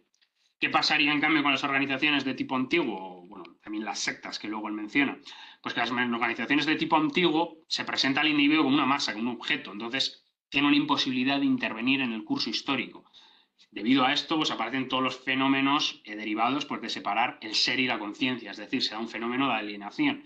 ¿Cuáles pueden ser o cuáles menciona Lukács? Pues por un lado el caudillismo, el voluntarismo, la sobreimportancia de las masas, la división del trabajo y la división del trabajo, ¿cómo se traduce en burocratismo? Este burocratismo es, por así decirlo, debido a este burocratismo, se tiene como una ligación abstracta con la organización a la que pertenece. Pero lo que plantea Lukács es que, en ese sentido, pues lo que tendríamos sería la estructura pues, que igual tiene hoy en día pues, el PCE, pues unos militantes afiliados con unos derechos y deberes, etcétera, etcétera, y esos pues, derechos y deberes pues, se tienen que cumplir, pero aparte de eso hay una ligación abstracta con esa organización. Lo que plantea Lukács es que hay que superar esta distinción entre derecho y deber. ¿Cómo se hace esto? Mediante la entera intervención de la persona y de todos los miembros en la organización. Todo lo que lleve a hacer esto, todo lo que rompa con esto, es un paso precisamente a romper con la cosificación de la conciencia. Eso, pues eso. También menciona pues, que se confunde en ese sentido también con lo de ligando con los derechos y deberes, pues la libertad formal y real, y comenta, pues también al hilo, recogiendo el hilo de lo que ha comentado al principio, también junto con la organización, que la cuestión de la disciplina no es una cuestión meramente táctica, sino que es uno de los asuntos intelectuales más importantes pues, de la revolución. Y pues Lukács aquí comenta, siguiendo con eso, sin un conocimiento de la conexión entre personalidad total y disciplina del partido, se momifica en un sistema cosificado y abstracto de derechos y deberes, y el partido recaerá en el tipo de organización de los partidos burgueses. Que en ese sentido, pues yo creo que Lukács hoy en día a todos los partidos comunistas, los autoproclamadamente comunistas, pues los consideraría partidos burgueses. Entiendo yo por la definición que da. ¿Perdón? Oportunistas también. Oportunistas también, sí, sí. Y en ese sentido, pues él lo que plantea es, pues, plantea en ese sentido, yo creo que más bien es que no plantea, sino que ve un problema en plantear la relación del individuo con la organización desde un punto de vista ético-formal. En ese sentido dice que las sectas lo que hacen es separar el proceso histórico del desarrollo de la conciencia de la masa. Y no creo que aquí, por supuesto, se refiere a sectas en el sentido de sectas que se van al bosque y se suicidan todos, sino sectas a grupúsculos comunistas. Yo entiendo más bien que se refiere por sectas. Entonces, en ese sentido, como el partido es el principio de la mediación del hombre con la historia, y esa mediación y ese principio pues se rige precisamente por la entrega de los militantes a esa organización y por el acierto de la dirección política, que eso dice que es un criterio pues que utiliza Lenin. También, pues siguiendo con la cuestión de las sectas y demás, Lukács comenta pues que si no se rompe con esa lógica, que es imposible entrar en la dicotomía de fatalismo y voluntarismo, y que si entra en esas dos en esa dicotomía, no es posible estimar las etapas objetivas del desarrollo de la conciencia o las etapas subjetivas. Se sobreestiman o se subestiman otras. Y entonces, pues para acabar con esto, para arreglar esto, Lukács dice: la unidad objetiva real de la conciencia de clase constituye el fundamento de la vinculación dialéctica en la separación organizativa de clase y el partido. Por otra parte, la falta de unidad real de los diversos grados de claridad y profundidad de esa conciencia de clase en los diversos individuos, grupos y capas del proletariado condiciona la necesidad de la separación organizativa. Es decir, que debido a que hay una estratificación de clase, esa estratificación de clase para poder desarrollar esa conciencia autónoma, hay que hacer una separación organizativa entre, por así decirlo, la masa y los elementos conscientes de esa masa, porque no dejan de ser masa en ese sentido. Entonces, aquí yo creo que hay una cuestión, que él pone un ejemplo de Bukharin, pero yo creo que aquí hay una cuestión que es una de las tareas más inmediatas, entre otras, del análisis concreto precisamente de la realidad concreta, que es corresponder si las diferencias objetivas de esas estratificaciones de clase vienen por una diferencia objetiva misma, esa estratificación, es decir, por qué rol corresponde pues, dentro de la sociedad, o si por el contrario es consecuencia del desarrollo consciente, del desarrollo consciente, y que eso también pues, se puede dar de estas estratificaciones económicas. Un ejemplo de estas dos cosas, pues pone un ejemplo de Bukharin, que es pues, un campesino que acaba de entrar a una fábrica y que entonces pues igual no ha desarrollado completamente pues, la consciencia del proletariado, etcétera, etcétera, y que entonces pues, dice, bueno, pues a lo mejor es una cuestión de tiempo y pues a medida que vaya avanzando, pues bueno, tomará conciencia. Pero claro, luego dice, es que no está el trabajador moderno de la gran industria del pequeño taller, que hay una diferencia objetiva por cómo reproduce su propia vida en ese sentido, aunque los dos reproducen bajo un régimen de trabajo asalariado. Yo creo que en ese sentido sí que eso es una tarea, esas estratificaciones, identificarlas y también, aparte de identificarlas, pues evidentemente ver de dónde provienen. Yo creo que eso hoy en día sería una tarea que habría que hacer. Entonces, en ese sentido, Lukács dice que la clave de esto es pues la conciencia objetiva atribuida e imputada, y no desarrolla más y dice que esto se desarrolla en otro capítulo que creo que es conciencia de clase. No me voy a meter aquí pues demasiado a explicarlo, si no lo podemos explicarlo, pero básicamente la conciencia objetiva sería pues la conciencia pues precisamente por las causas objetivas reales, cuál es el devenir histórico, por así decirlo, cuál es la tarea histórica, debería tener ese sentido. La atribuida es la conciencia, por así decirlo, posible, la que se puede realizar por cuestiones coyunturales o por cuestiones estructurales, pero bueno, la que tiene. Y la imputada sería pues la conciencia, por así decirlo, que le viene dada, pues, en ese sentido, por un proceso de alineación, en ese sentido. La cuestión de las estratificaciones es, o sea, esto lo desarrolla mucho más, pero es explicado un poco brevemente, lo de los tipos de conciencia de Lukács.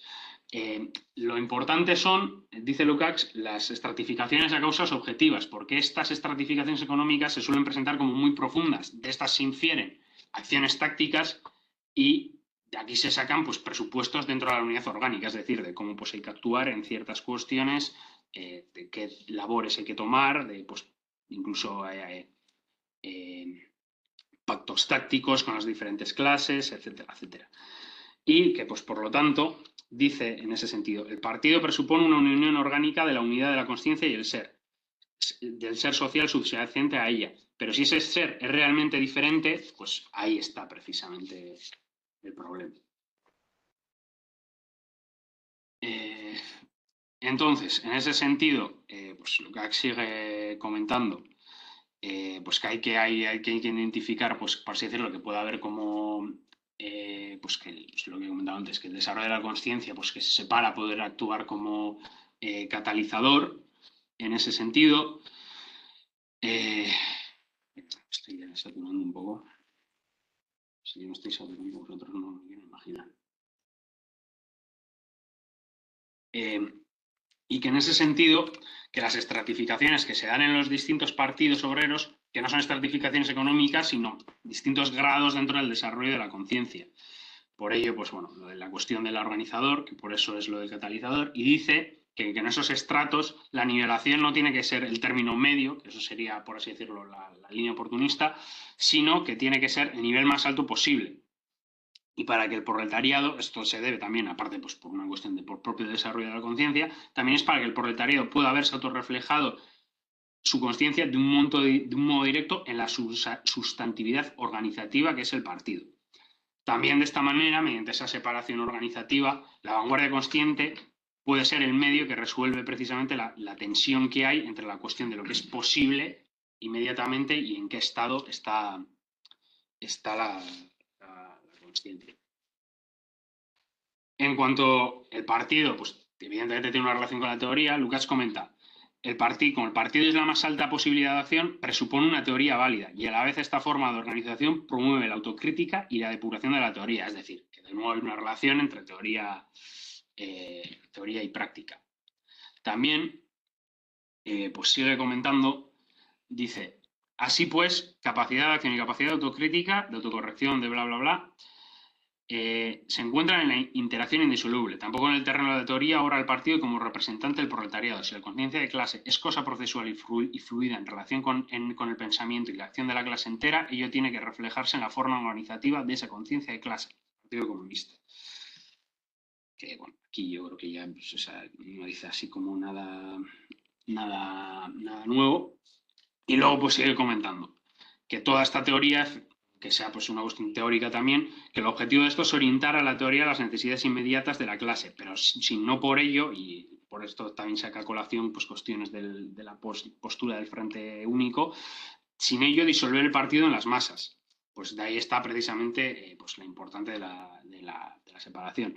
En ese sentido, pues apunta a tres cosas. Pues una es pues, el miedo que tiene el izquierdismo al reformismo, es decir, por desregar de la reforma, por el mero de ser la reforma, la relación que hay que poner siempre del objetivo final con todo lo que se formula, lo que inmediatamente ocurre, y que muchas veces hay que ir en contra de las masas. Esto, por ejemplo, un buen ejemplo de ello se me ocurre que puede ser la postura del derrotismo revolucionario en la Primera Guerra Mundial. Entonces, en ese sentido, ya para ir acabando, la cuestión de unidad interna que hay entre táctica y organización se ve plasmada en la vida que se da pues, dentro del partido y en la vida pues, que se da fuera del partido. Ahí están las dos claves que son la centralidad organizativa y la capacidad de iniciativa táctica, que en ese sentido ambas se condicionan. Y respecto a la iniciativa táctica, a mí me parece bastante importante que aparte de que se condicionen, de subrayar esto, porque precisamente la capacidad de la iniciativa táctica dentro pues, de tiempos convulsos es una de las claves organizativas de los bolcheviques precisamente para poder tomar el poder. Entonces, en ese sentido, Lukács dice, hay que agudizar hasta el extremo la sensibilidad a los cambios de orientación, la diferenciación, de los cambios de orientación. Eso es, perdón, sí, a analizar hasta el extremo, es que no entiendo por la letra, la sensibilidad de los cambios de orientación. También esta sensibilización hacia los cambios de orientación facilita la posibilidad pues, de autocrítica, cosa, por cierto, que no es muy común hoy en día. O sea, el hecho de promover esta sensibilidad a los cambios de orientación, más bien es a lo real, un ordeno y mando. Entonces, pues, Lukács sigue comentando, pues para que se dé esto hay que dar una centralización real, es decir, impulsar la actividad por una dinámica interna, pero sin que llegue pues, a paralizar todas las decisiones tácticas y esa centralización, esa unidad interna, pues, caiga en perfectos prejuicios con respecto pues, a la teoría. En cuanto a la actividad política, pues Lukács comenta, pues cita unas tesis también del tercer congreso, que dice que pues, no hay época donde pues, el partido no pueda tener actividad. Y como no hay época donde el partido no pueda tener actividad, se entra en el dilema del oportunismo y el puchismo de nuevo. ¿Por qué? Porque una situación revolucionaria no implica necesariamente una situación donde se va a tomar el poder, sino que implica que se pueden orientar las tendencias de las que hablaba antes de las masas a una situación revolucionaria.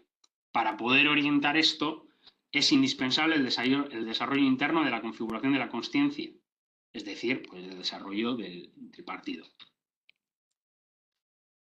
En ese sentido, pues en cuanto a relación que tienen también y sigue con eso, la independencia de la consciencia de clase, dice, solo tiene sentido para el proletariado si encarna en un sentido, en ese sentido, se encarna el sentido revolucionario en ese momento. O sea, que en ese sentido no es simplemente es mucho más que una teoría general, sino que la independencia de la consciencia cobra sentido para el proletariado si para él en ese momento tiene sentido. Entonces, ahí se vería dialécticamente, en ese sentido, la superación de la teoría y la práctica es la superación dialéctica de lo general y lo particular, y que ese precisamente debería ser el objetivo. Llegar a cabo esta dialéctica práctica es lo que amenaza la conciencia constificada. ¿Por qué? Porque mediante la aplicación se aplica cualquier teoría y se da una corrección de todo paso táctico. Es decir, no se puede caer en un conocimiento esquemático, se rompe con esa conciencia cosificada.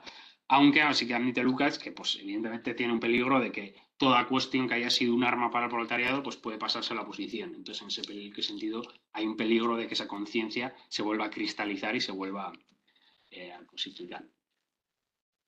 En cuanto a las medidas concretas que hay que llevar a cabo pues, para dar esto, por así decirlo, pues Lukács apunta pues que tienen ciertos riesgos, porque claro, pues trabajamos pues, en un contexto dado. Entonces dice, hasta cierto punto, pues la reducción de la división de trabajo pues debe ser dada. Pero si esta división del trabajo no se da, no se da con la inserción de los individuos en toda la actividad del partido, con su entera personalidad, como ha dicho algo, pues caería de nuevo en el burocratismo que ha mencionado antes. En cambio, si se inserta a los individuos en su entera personalidad, dejarían de ser menos especialistas necesariamente sometidos a esa cristalización, a esa conciencia cosificada.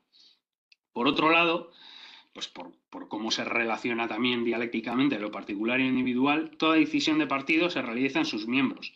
Los miembros, incluidos enteramente, realizan autocrítica inmediata y la crítica, por lo tanto, no se da post festum tampoco en los congresos. Es decir, que se da de una manera, por esa relación que tiene de darse las acciones de los partidos, ya en la mera acción, en ese mero proceso, se va rompiendo con esa conciencia cosificada.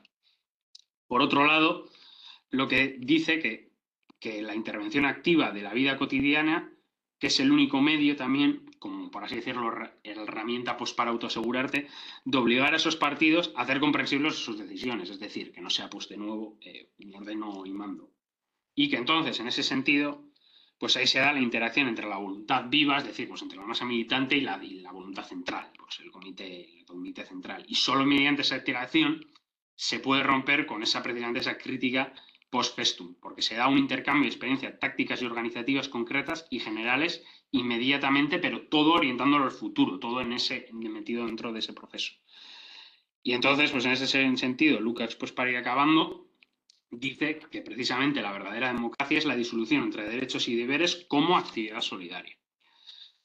Y luego ya, pues precisamente también en cuanto a cuestiones concretas también para ir acabando, pues menciona pues el problema, entre comillas, de la depuración, y Lukács dice que no es un error, sino que es, por así decirlo, la forma determinada que se realiza ese desarrollo interno del partido, pero, y esa es decir, de la necesidad de resolver, de llevar, por así decirlo, a ciertos niveles ese problema de la conciencia, aunque en la práctica pues eso supusiera problemas. Y eso, por ejemplo, ese problema de la depuración en Rusia, en el contexto que él escribe, dice que se traduce en que hay que aprovechar los juicios de obreros y campesinos. ¿Para qué? No para supeditarte a la masa, sino para precisamente poder detectar esos elementos burocratizados dentro del partido. Entonces, en ese sentido, de nuevo se vuelve a ver que la separación que se da en un momento entre pues, los estratos de la conciencia y los estratos organizativos que se dan, y esa separación que se da para meterlo como un catalizador, de nuevo ambas cosas son momentos necesarios y unitarios pues, de un mismo desarrollo, que es el desarrollo de la conciencia proletaria pues, como sujeto que es capaz de abolir la sociedad sin clases. Y eso sería todo.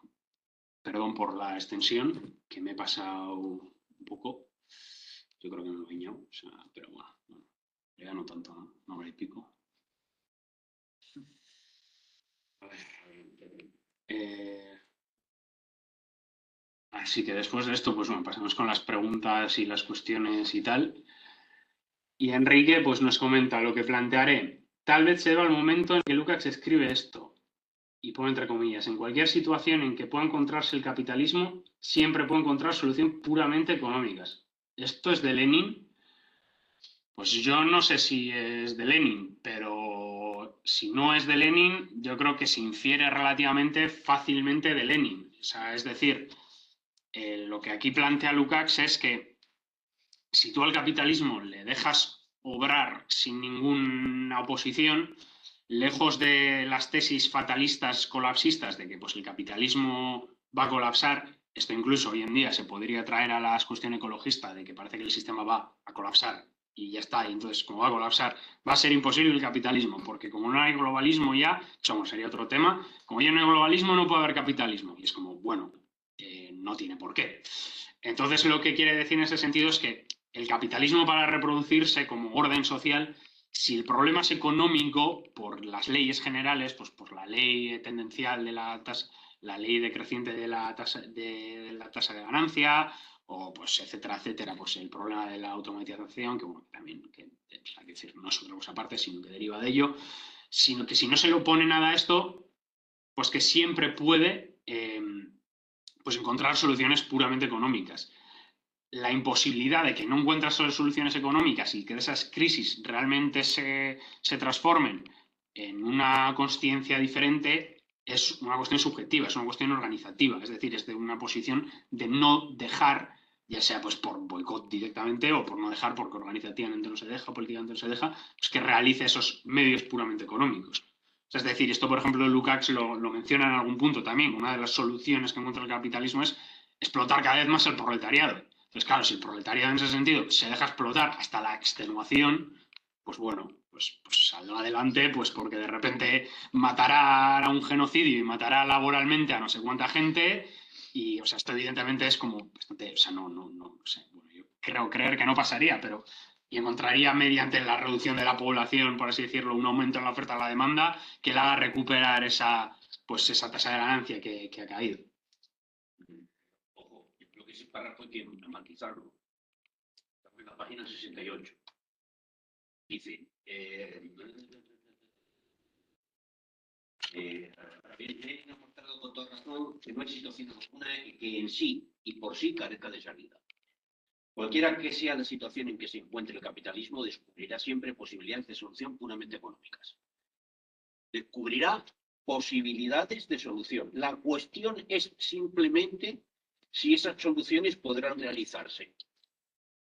Vistas las cosas en una pureza abstracta, son imaginables salidas o soluciones para el capitalismo en cualquier situación. Otra cosa es que sean imaginables, otra cosa es que sean realizables. Y más adelante continúa, dice que si las leyes naturales se dejan, no están obstaculizadas por nada, a lo que conduce en última instancia es a la barbarie. Primera línea, tercera línea de la página siguiente. Si las leyes naturales determinan la crisis, pero si no hay nada que se le oponga, si no hay ninguna, visto por tanto en términos puramente abstractos del capitalismo en sí mismo, en su reproducción, en última instancia, dice, no llevaría a la desaparición simple del capitalismo, la caída tendencial de la tasa de ganancia, sino que pasando por un largo periodo de crisis, guerras civiles y guerras mundiales imperialistas a niveles cada vez más generales, conduciría a la catástrofe simultánea de las clases en lucha, a una nueva barbarie. Si no hubiera nada, es decir, que siempre es imaginable soluciones, pero en términos puramente abstractos, llega un momento que las soluciones que puede imaginar el capitalismo sucumben ante la realidad de la barbarie. O sea, no son realizables. Y dice que en situaciones normales lo que es imaginable es realizable o no en función de la respuesta que dé el proletariado.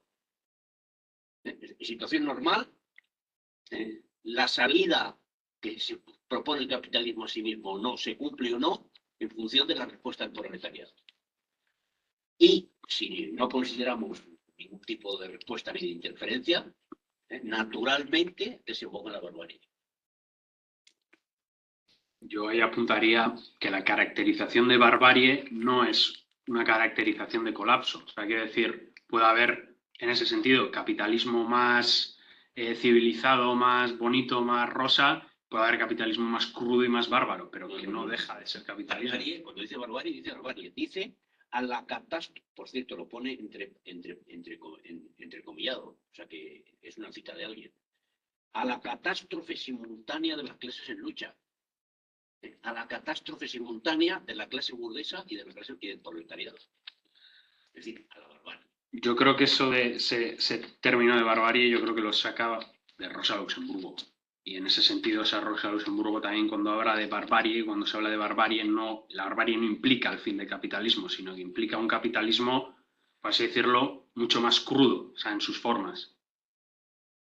O sea, la barbarie no implica la abolición del trabajo asalariado, ni la ley ni la contradicción de valor-trabajo, o sea, sino que implica que las formas en las que se dan esas leyes se reproducen de manera bastante más cruda. Creo que habría que discutirlo, pero no está en el texto, o sea que no. Vale.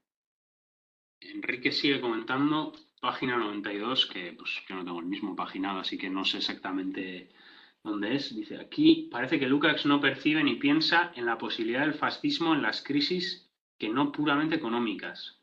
En la página 96 dice, no tenemos aún la experiencia de los fenómenos de la influencia que tendrán sobre la actitud de la pequeña burguesía, de la aristocracia obrera. Aquí reitera esa posición ambigua sobre la pequeña burguesía, bla, bla, bla, bla, bla. Bueno, pequeña burguesía, ejército, el lumpen. No sé a qué te refieres, pero hay un apartado en el que, o sea, no sé si te referirás a eso, pero que dice que mi página, o sea, en la edición física es la 147, que dice, de todos modos, Italia se ha encontrado desde el final de la guerra hasta 1920 aproximadamente una situación muy parecida y la organización del poder se ha creado desde entonces, entre paréntesis, el fascismo, constituye un aparato de violencia que tiene una relativa independencia respecto a la burguesía. No tenemos todavía ninguna experiencia de los efectos del fenómeno de la distribución en países capitalistas muy desarrollados con grandes imperios coloniales. En particular, no tenemos ninguna acerca de los efectos que tendrán en la pequeña actitud de la pequeña burguesía, de la aristocracia obrera, por lo tanto, del ejército, etc. Que aquí, por cierto, es interesante que no lo he mencionado, pero que mete al ejército dentro de la aristocracia obrera. las rebeliones anticoloniales que en estos países pueden desempeñar parcialmente la función clásica de las rebeliones campesinas nacionales. Yo entiendo que te refieres a eso, y bueno, sí, o sea, es que yo creo que aquí la cuestión es que no sé si es lo que preguntas o así, no percibe ni piensa en las posibilidades del fascismo en las crisis no puramente económicas.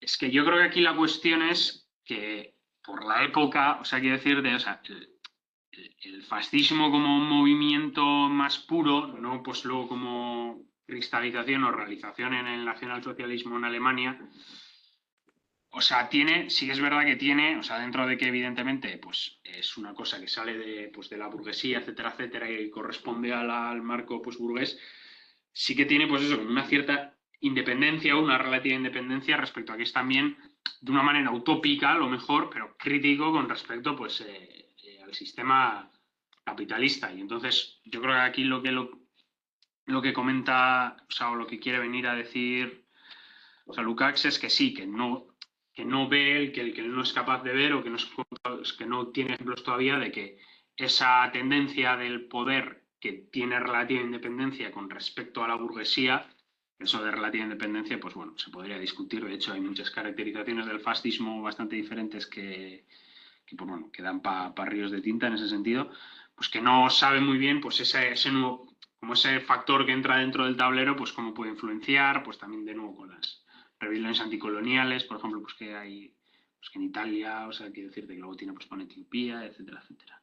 O sea, no sé si te refieres a eso, no sé cuál era la pregunta o...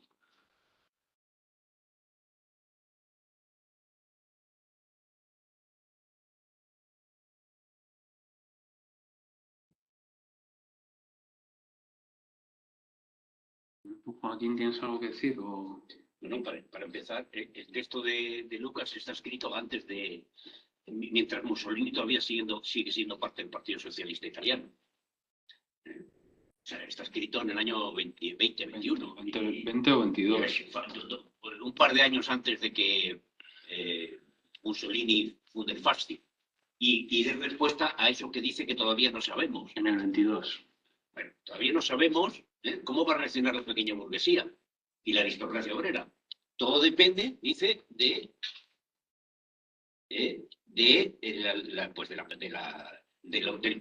correcto de la acción del Partido del Proletariado. Precisamente los errores del Partido del Proletariado, el fracaso de la revolución en Turín, yo veo una clara conexión entre Lukács, Gramsci y Lenin en este momento. Es decir, independientemente de que Lucas sea más amigo de Kors y de toda esta gente, pero tiene la misma lucidez. O sea, es el fracaso de los errores del Partido Proletariado el que termina abriendo un espacio a otra cosa por el cual esos sectores con los que dice que hay que establecer alianza, aunque sea meramente táctica, pues se abandonan y establecen su alianza el campesinado, la aristocracia obrera, establecen su alianza con el fascismo, con el nuevo movimiento que es el fascismo. Exactamente igual que puede ocurrir en momentos muy distintos en otros países con otros movimientos no estrictamente fascistas. Sí, yo creo que de hecho en ese sentido apunta bien en ese sentido a la crítica de, bueno, no sé yo si por ejemplo metería a Rosa Luxemburgo, pero bueno, pues a la crítica de, por ejemplo, cierta tendencia alemana, pues eso, de que ya lo comenta, ¿no? De la pureza de la revolución proletaria en su carácter proletario, de que los alemanes incluso llegan a hacer, algunos alemanes, sindicatos solo de comunistas, o sea, solo de comunistas. Entonces, en ese sentido que Lukács ahí apunta muy bien, aún sin todavía pues, vislumbrarlo del todo bien, aunque bueno, sí que se podían igual empezar a intuir ciertas cosas, o igual es simplemente por herencia pues, de la posición de los bolcheviques, porque de hecho los bolcheviques precisamente son los que trabajan ahí mejor el concepto, aunque se le atribuye mucho a Gramsci y así, pues de hegemonía, pues, con respecto ya no solo al proletariado, sino con respecto a las otras clases, y etcétera, etcétera, que no sé si es igual por desarrollo propio del análisis que hace él del movimiento fascista o por herencia de de ese concepto de hegemonía no desarrollado teóricamente, o sea, es decir, como que la pasa un poco por osmosis en ese sentido, pues de los bolcheviques, que intuye que, pues, bueno, que sí, que el proletariado tiene que tener, o sea, quiero decirte, es el sujeto autónomo capaz de llevar a cabo pues la revolución, que está contrapuesto con la burguesía, pero hay un montón como de capas, bueno, auxiliares igual no diría, pero bueno, que están ahí colindantes, que de hecho lo dice, que como mínimo tienes que conseguir su neutralidad. Claro, si encima es que no consigues neutralidad, sino que es como Joaquín, como comenta Joaquín, que se alinea directamente con la burguesía, porque al final, pues el fascismo concretamente en Italia, o sea, representa eso, o sea, hay que decirte, es la unidad de la aristocracia obrera con el campesinado y con la pequeña burguesía y con una cierta burguesía nacional. Entonces, claro, si no consigues ya no solo que se te pongan a favor tuyo, se te sean neutrales, sino que se te pongan en bloque en contra tuyo, pues vas a tener ciertos problemas. De todos modos, aquí también, yo creo que esto también lo dice, aunque también tiene relación, porque no tendría que consultarlo de las fechas, pero creo que también por estas fechas son también la experiencia de los consejos húngaros, ¿no? Y todo eso, eso no es más tipo 18, 19, por ahí. Sí, bueno, él tiene ya la experiencia de la revolución en Alemania, 19. Sí. La fuerte resolución, la revolución en Italia y su fracaso, 19-20. El primer movimiento de los consejos, de la República Socialista de Hungría. Es decir, que ya ha habido un levantamiento en Europa y en varios momentos los de la Revolución Rusa y han fracasado todos ellos.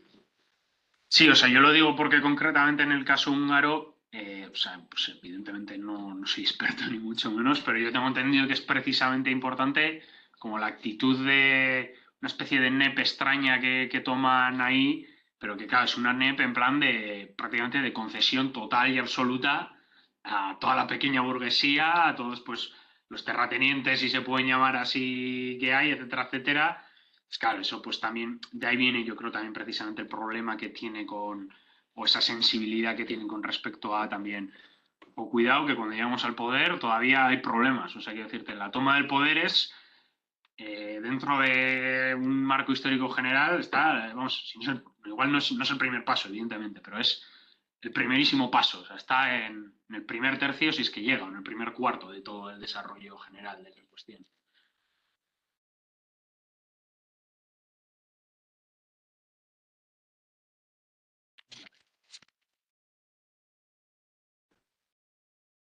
No sé si hay algo más. ¿Alguien tiene algo más que comentar?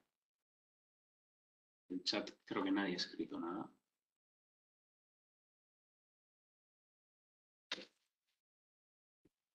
ha escrito nada nadie por el chat. ¿Vosotros tenéis algo que comentar? Yo... Nosotros no por cosas, pero... Joaquín, tú no sé si tienes algo que comentar. ¿Algún palo que darme? Sí, que aquí estamos en fraternidad. Yo lo que hubiera sido bueno, por este lío de ir viendo las páginas, apareciendo cada uno de tus comentarios. Ya, es que el problema que he tenido con eso es que básicamente me ha comido el tiempo. O sea, lo que he dicho antes, o sea, he acabado de hacer la presentación ahí 23. He cogido el metro y he venido, o sea, no me ha dado tiempo. De todos modos, con las páginas está el problema ese de que mis páginas en físico son diferentes a las del PDF, etcétera, etcétera. ¿Se me oye? No. Sí, Enrique, se te escucha. Ah, qué raro. Bien, rápidamente no es que tenga yo la duda, me parece que sí es el momento histórico en el cual Lukács escribe. No han sucedido en 1920 todo lo que posteriormente viene. Sin embargo, él en la página 90, al menos de la edición que tengo yo aquí a la mano, les acabo de mandar un comentario que él hace, dice, sin embargo, híjole, ahí voy. ¿Por qué me interesa el punto? Porque tiene que ver con el tratamiento que debe tener el partido hacia la pequeña burguesía, hacia el ejército, hacia la aristocracia obrera. Dice, sin embargo, si otras capas adquieren un papel decisivo en la revolución, su movimiento puede ciertamente, bajo determinadas condiciones, hacer avanzar la revolución, aunque puede también tomar fácilmente una dirección contrarrevolucionaria, ya que en la situación de clase de esas capas, pequeña burguesía, campesinos, naciones oprimidas, no está de ninguna manera prefigurada ni puede estarlo una orientación necesaria hacia la revolución. Si un partido concebido de esa manera se relacionara con esos sectores para avanzar sus movimientos en beneficio de la revolución e impedir que su acción sirva a la contrarrevolución, dice, estaría condenado necesariamente al fracaso. Aquí es donde la pregunta es, ¿qué hacer hacia la pequeña burguesía? ¿Qué hacer como partido hacia sectores del campesinado atrasado, del campesinado más campesino, a la pequeña burguesía? Y Lukács dice, estaría destinado al fracaso. A mí me parece que es un poco lo que he estado tratando de debatir con Lukács, porque no ve el fenómeno que se va a suscitar después, al menos con estos sectores. Recordemos que el fascismo adquiere toda la fuerza en Alemania con sectores lumpen y de la pequeña burguesía, cosa que hay que considerar hoy incluso, ¿no? Que tiene actualidad. Parece que ya se me está oyendo bien, qué bueno, gracias. Sí, se te escucha perfectamente, Enrique. Sí. ¿Quieres contestar tú, Joaquín? No, es que yo he estado buscando el párrafo y no lo encuentro en ningún sitio. Pues no sé qué iba a decir. Quiero decir algo que se me ha ido. El párrafo está dentro de la primera parte del texto. Mucho antes del segundo, no sé si sea capítulo. La ilegalidad. Es el comienzo del apartado 2 romano.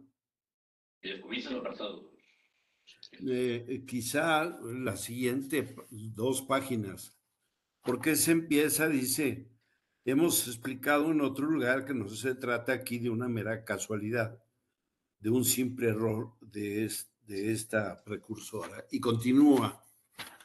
Sí. Después, cuando termina un largo párrafo, es cuando al final habla de que dice, sin embargo, si otras capas adquieren un papel decisivo, hasta decir, dice que estarían condenados necesariamente al fracaso. Bueno.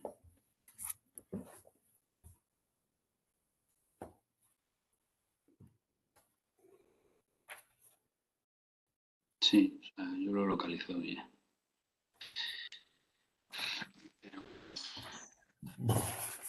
Es que aquí yo creo que la cuestión, hilando con esto, y igual el problema actual, llevándolo a un problema actual, es que, claro, que los bolcheviques son capaces de ligar las reformas democráticas que están pendientes en el imperio zarista, que por cuestiones coyunturales, no por una cuestión de transformación de la sociedad en el sentido profundo que dice Lukács, les interesan, son capaces de alinear al menos parcialmente, y bueno, también por cuestiones de la guerra y etcétera, etcétera, son capaces de alinear o mantener neutrales parcialmente a bastantes sectores, un porcentaje bastante grande, pues eso, precisamente de lo que has comentado tú, Enrique, del campesinado, del ejército, de la pequeña burguesía, etcétera, etcétera, o al menos manteniéndolas pues neutrales. La cuestión o el problema es que, claro, que esas tareas democráticas hoy en día y en los países europeos contemporáneos de Lukács, por ejemplo en Alemania, ya se han realizado. Entonces, ¿cómo realizas o cuál es en ese sentido la estrategia para dar ese primer, porque de esto hablaban también en los textos que habíamos leído de Lenin, esos virajes, pero dentro de esos virajes, como para dar ese primer viraje hacia, pues bueno, hacia una toma del poder, aunque no sea en la forma de la dictadura del proletariado, porque aquí hoy en día habría bastantes tesis, desde la tesis más conocida y archimanida de Tercera República Federal, bla, bla, bla, bla, bla, bla, en el Estado español al menos, desde la tesis de, no, es que cualquier Estado intermedio, por lo que he comentado yo, porque no hay tareas democráticas pendientes, son estados arbitrarios, entonces lo que hay que conseguir inmediatamente es la dictadura del proletariado, y si eso es el análisis, ¿cómo ligas al resto de clases con esa dictadura del proletariado? Es ciertamente complicado. O sea, quiero decirte, evidente, yo creo que el problema que hay, o sea, contemporáneamente en la época de Lukács es precisamente que como esas organizaciones no han tenido esa ruptura organizativa, que esos partidos que se originan y ese proletariado que se ve sustantivizado en un partido, que aunque sea un proletariado y tenga la potencialidad de ejercer como clase autónoma, de facto lo que ejerce es como si fuera una capa pues coyuntural, básicamente, o sea, como que reacciona pues a ciertas medidas, a ciertas cosas, pero no son capaces pues de tomar esa toma de conciencia porque no ha habido esa separación previa, no ha habido esa silla en la que sentarse. Hoy en día el problema me parece, en ese sentido, estratégicamente bastante más complicado, porque, o sea, eso, os lo he comentado, hay pues, diferentes tesis, etcétera, etcétera. Luego también está pues la tesis de, pues bueno, de la gente que es partidaria del proceso chino, y en ese sentido, pues igual no hablan de, o sea, no es un fetichismo por la república, pero sí hablan con un sentido de república democrática, no sé en qué términos, porque habría algunos términos que sería simplemente un estado del bienestar desde Sumar y Podemos hasta, pues yo qué sé, unos sectores más con características chinas en ese sentido, nunca mejor dicho, pero no tengo respuesta, o sea, esa es la respuesta, que no tengo respuesta, que es un asunto, junto al tema de las estratificaciones que he comentado antes, que me parece que sería un análisis concreto de la realidad concreta que habría que hacer, porque pues evidentemente de ese análisis se inferiría la estrategia que hay que seguir, pues parece que tiene difícil un debate abierto en ese sentido. Hice un comentario con el párrafo ese que ya lo contamos en la página 67 de Pérez. Yo creo que ahí lo fundamental es la palabra decisivo, que es la traducción del antigua, pero dice, pues lo que dice es que, Rosa Luxemburgo lo muestra, en un proceso revolucionario intervienen capas sociales tradicionalmente ajenas a la organización del partido y despreciadas por los sindicatos como sectores atrasados, de poca conciencia, braceros, etc. E intervienen con una lógica proletaria y una orientación proletaria mucho más consistente muchas veces que las propias fuerzas organizadas. Dice, bien, eso está bien. Dice, el problema, y también tienen que intervenir otras capas sociales. El problema es cuando estas otras capas sociales, y cita específicamente a los pequeños burgueses, las naciones oprimidas, etc., cuando éstas intervienen decisivamente. Y si intervienen decisivamente es porque no se ha cumplido lo que dice en el párrafo anterior. Solo en la conciencia de clase del proletariado puede la actitud correcta respecto de la acción revolucionaria basarse y arraigarse. Es decir, porque no hay una dirección clara del proceso revolucionario, clara, por tanto, organizada desde el movimiento de la clase en proceso de organización. Si no hay una dirección clara del proceso, estos otros sectores intervienen no de forma subordinada, sino de forma decisiva, y dicen que un partido revolucionario en esas condiciones tiene que fracasar necesariamente en su acción respecto de esas capas. Y en impedir que favorezcan la contrarrevolución. Exactamente lo que pasó. Lo que pasó en Francia, en Italia y en Alemania. Así que lo que está diciendo es que en la intervención de otros sectores sociales, la propia idea del Frente Único, que critica que algunos consideraban que el Frente Único era ya la unidad de la clase realizada, pero no. El Frente Único también hay una discusión de quién toma la dirección. Eso es fundamental. Porque si se deja que la dirección la tomen de los sectores, las reivindicaciones que provienen de la pequeña burguesía, del nacionalismo, etcétera, ese proceso termina fracasando como proceso revolucionario y además esos sectores abandonan el proletariado y se echan en brazos de otras fuerzas, como ocurrió en su época, en manos de las fuerzas del fascismo, ¿no? Otras fuerzas reaccionarias de otro tipo. Yo, para terminar y tal, querría que no se quedase sin comentar un poco el prólogo al libro del propio Lukács, que lo has comentado al principio, pero no sé qué opinión tenéis los demás porque yo, leyendo el texto, que no lo he terminado de leer, pero la parte que he leído me ha parecido bastante bueno, sobre todo con la tónica que lleva el resto del de recuperación.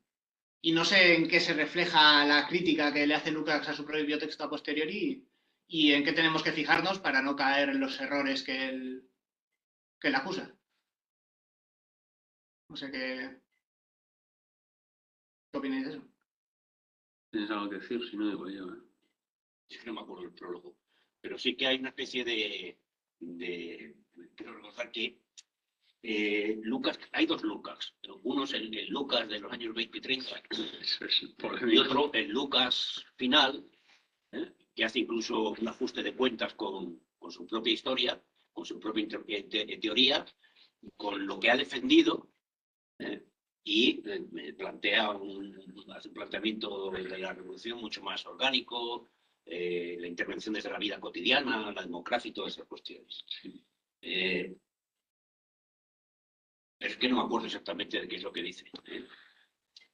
Yo creo que el prólogo viene más bien a decir, bueno, esto es un texto fuertemente condicionado por la época en que fue escrito. Y ahora la sociedad ha cambiado y hay cosas que yo pensaba en aquella época que ya no las pienso.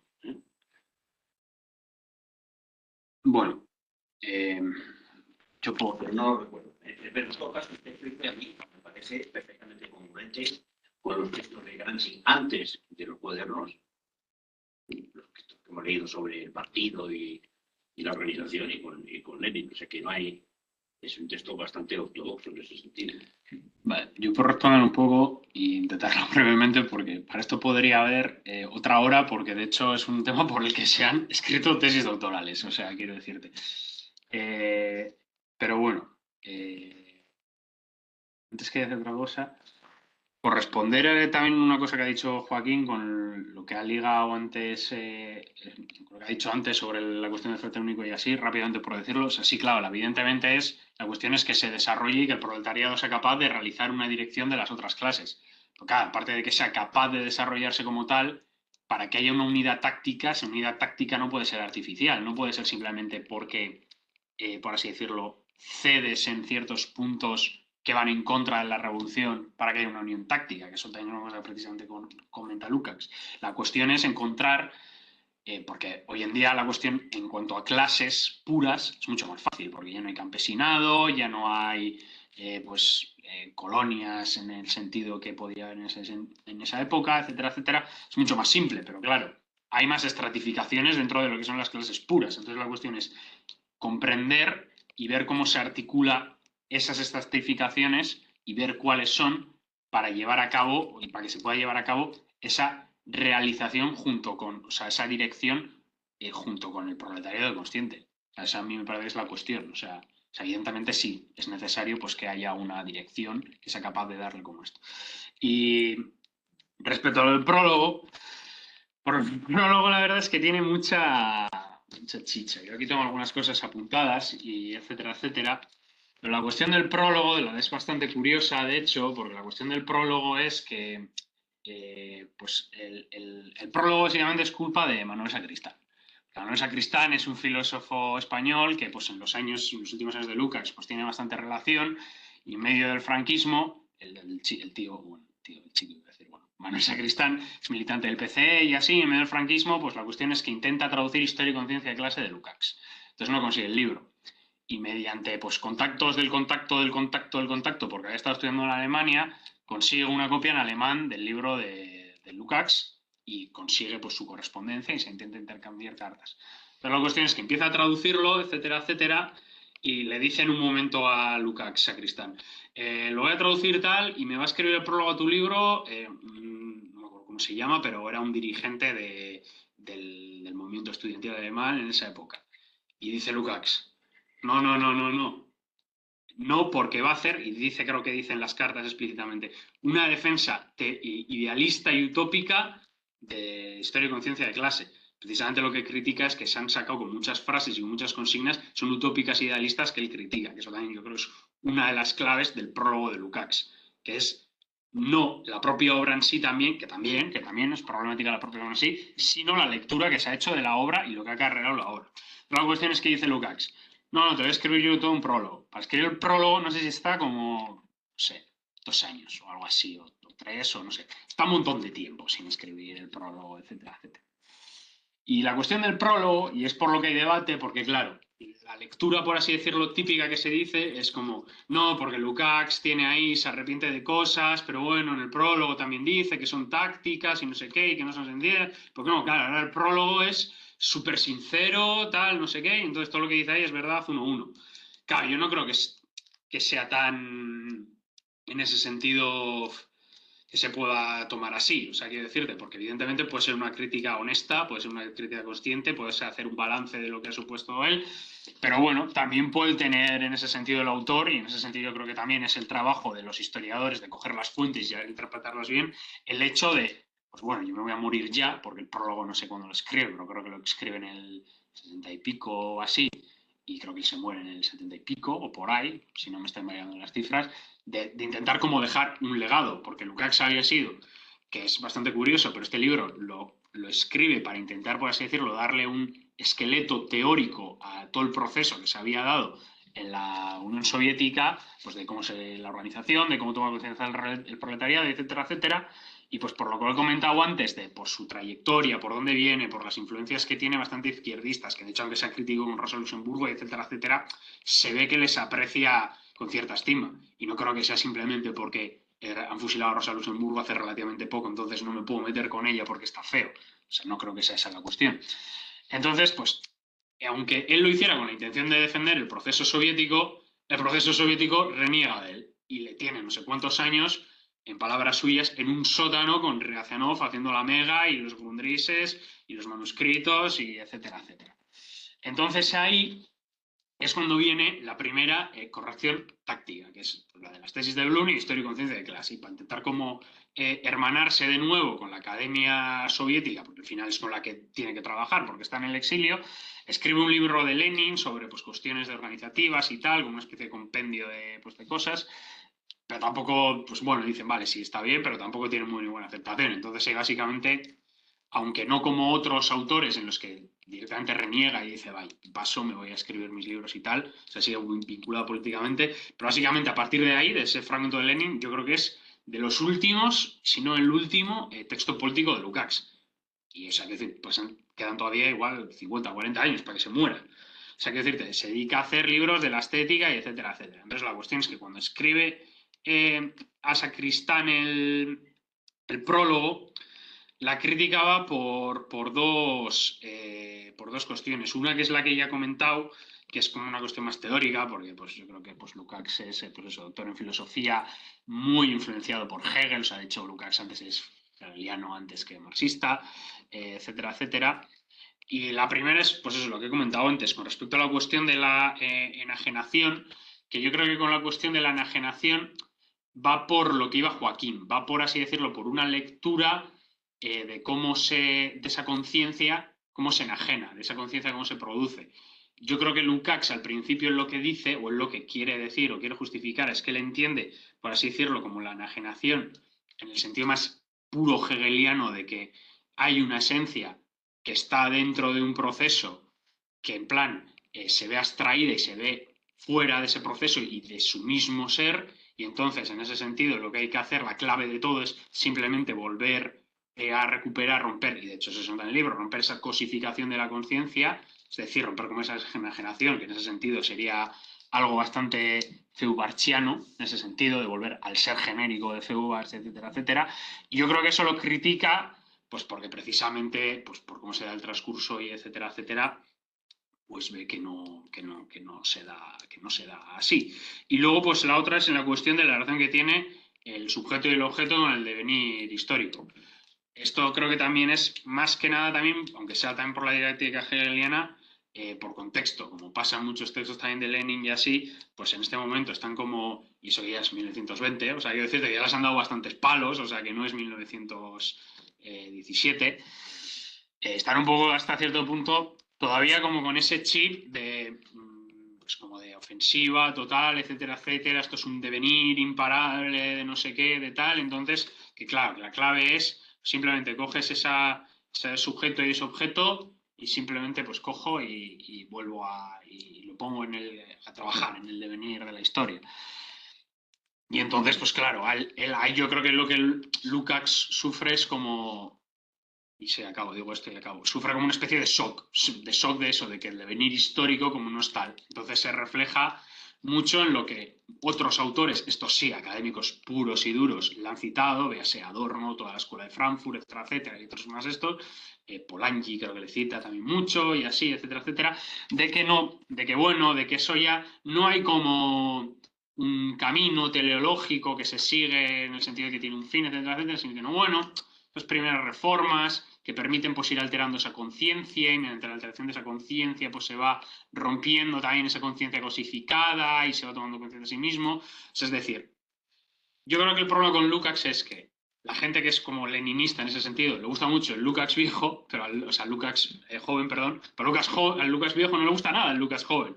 Pero claro, yo creo que eso también hasta cierto punto no es problema del Lukács joven, es problema precisamente del Lukács viejo, que hasta cierto punto también es bastante comprensible porque ha pasado penurias, o sea, hay que decirte, en el exilio y el trato que ha tenido, etcétera, etcétera. Porque ha habido una evolución en un proceso social muy grande, sí.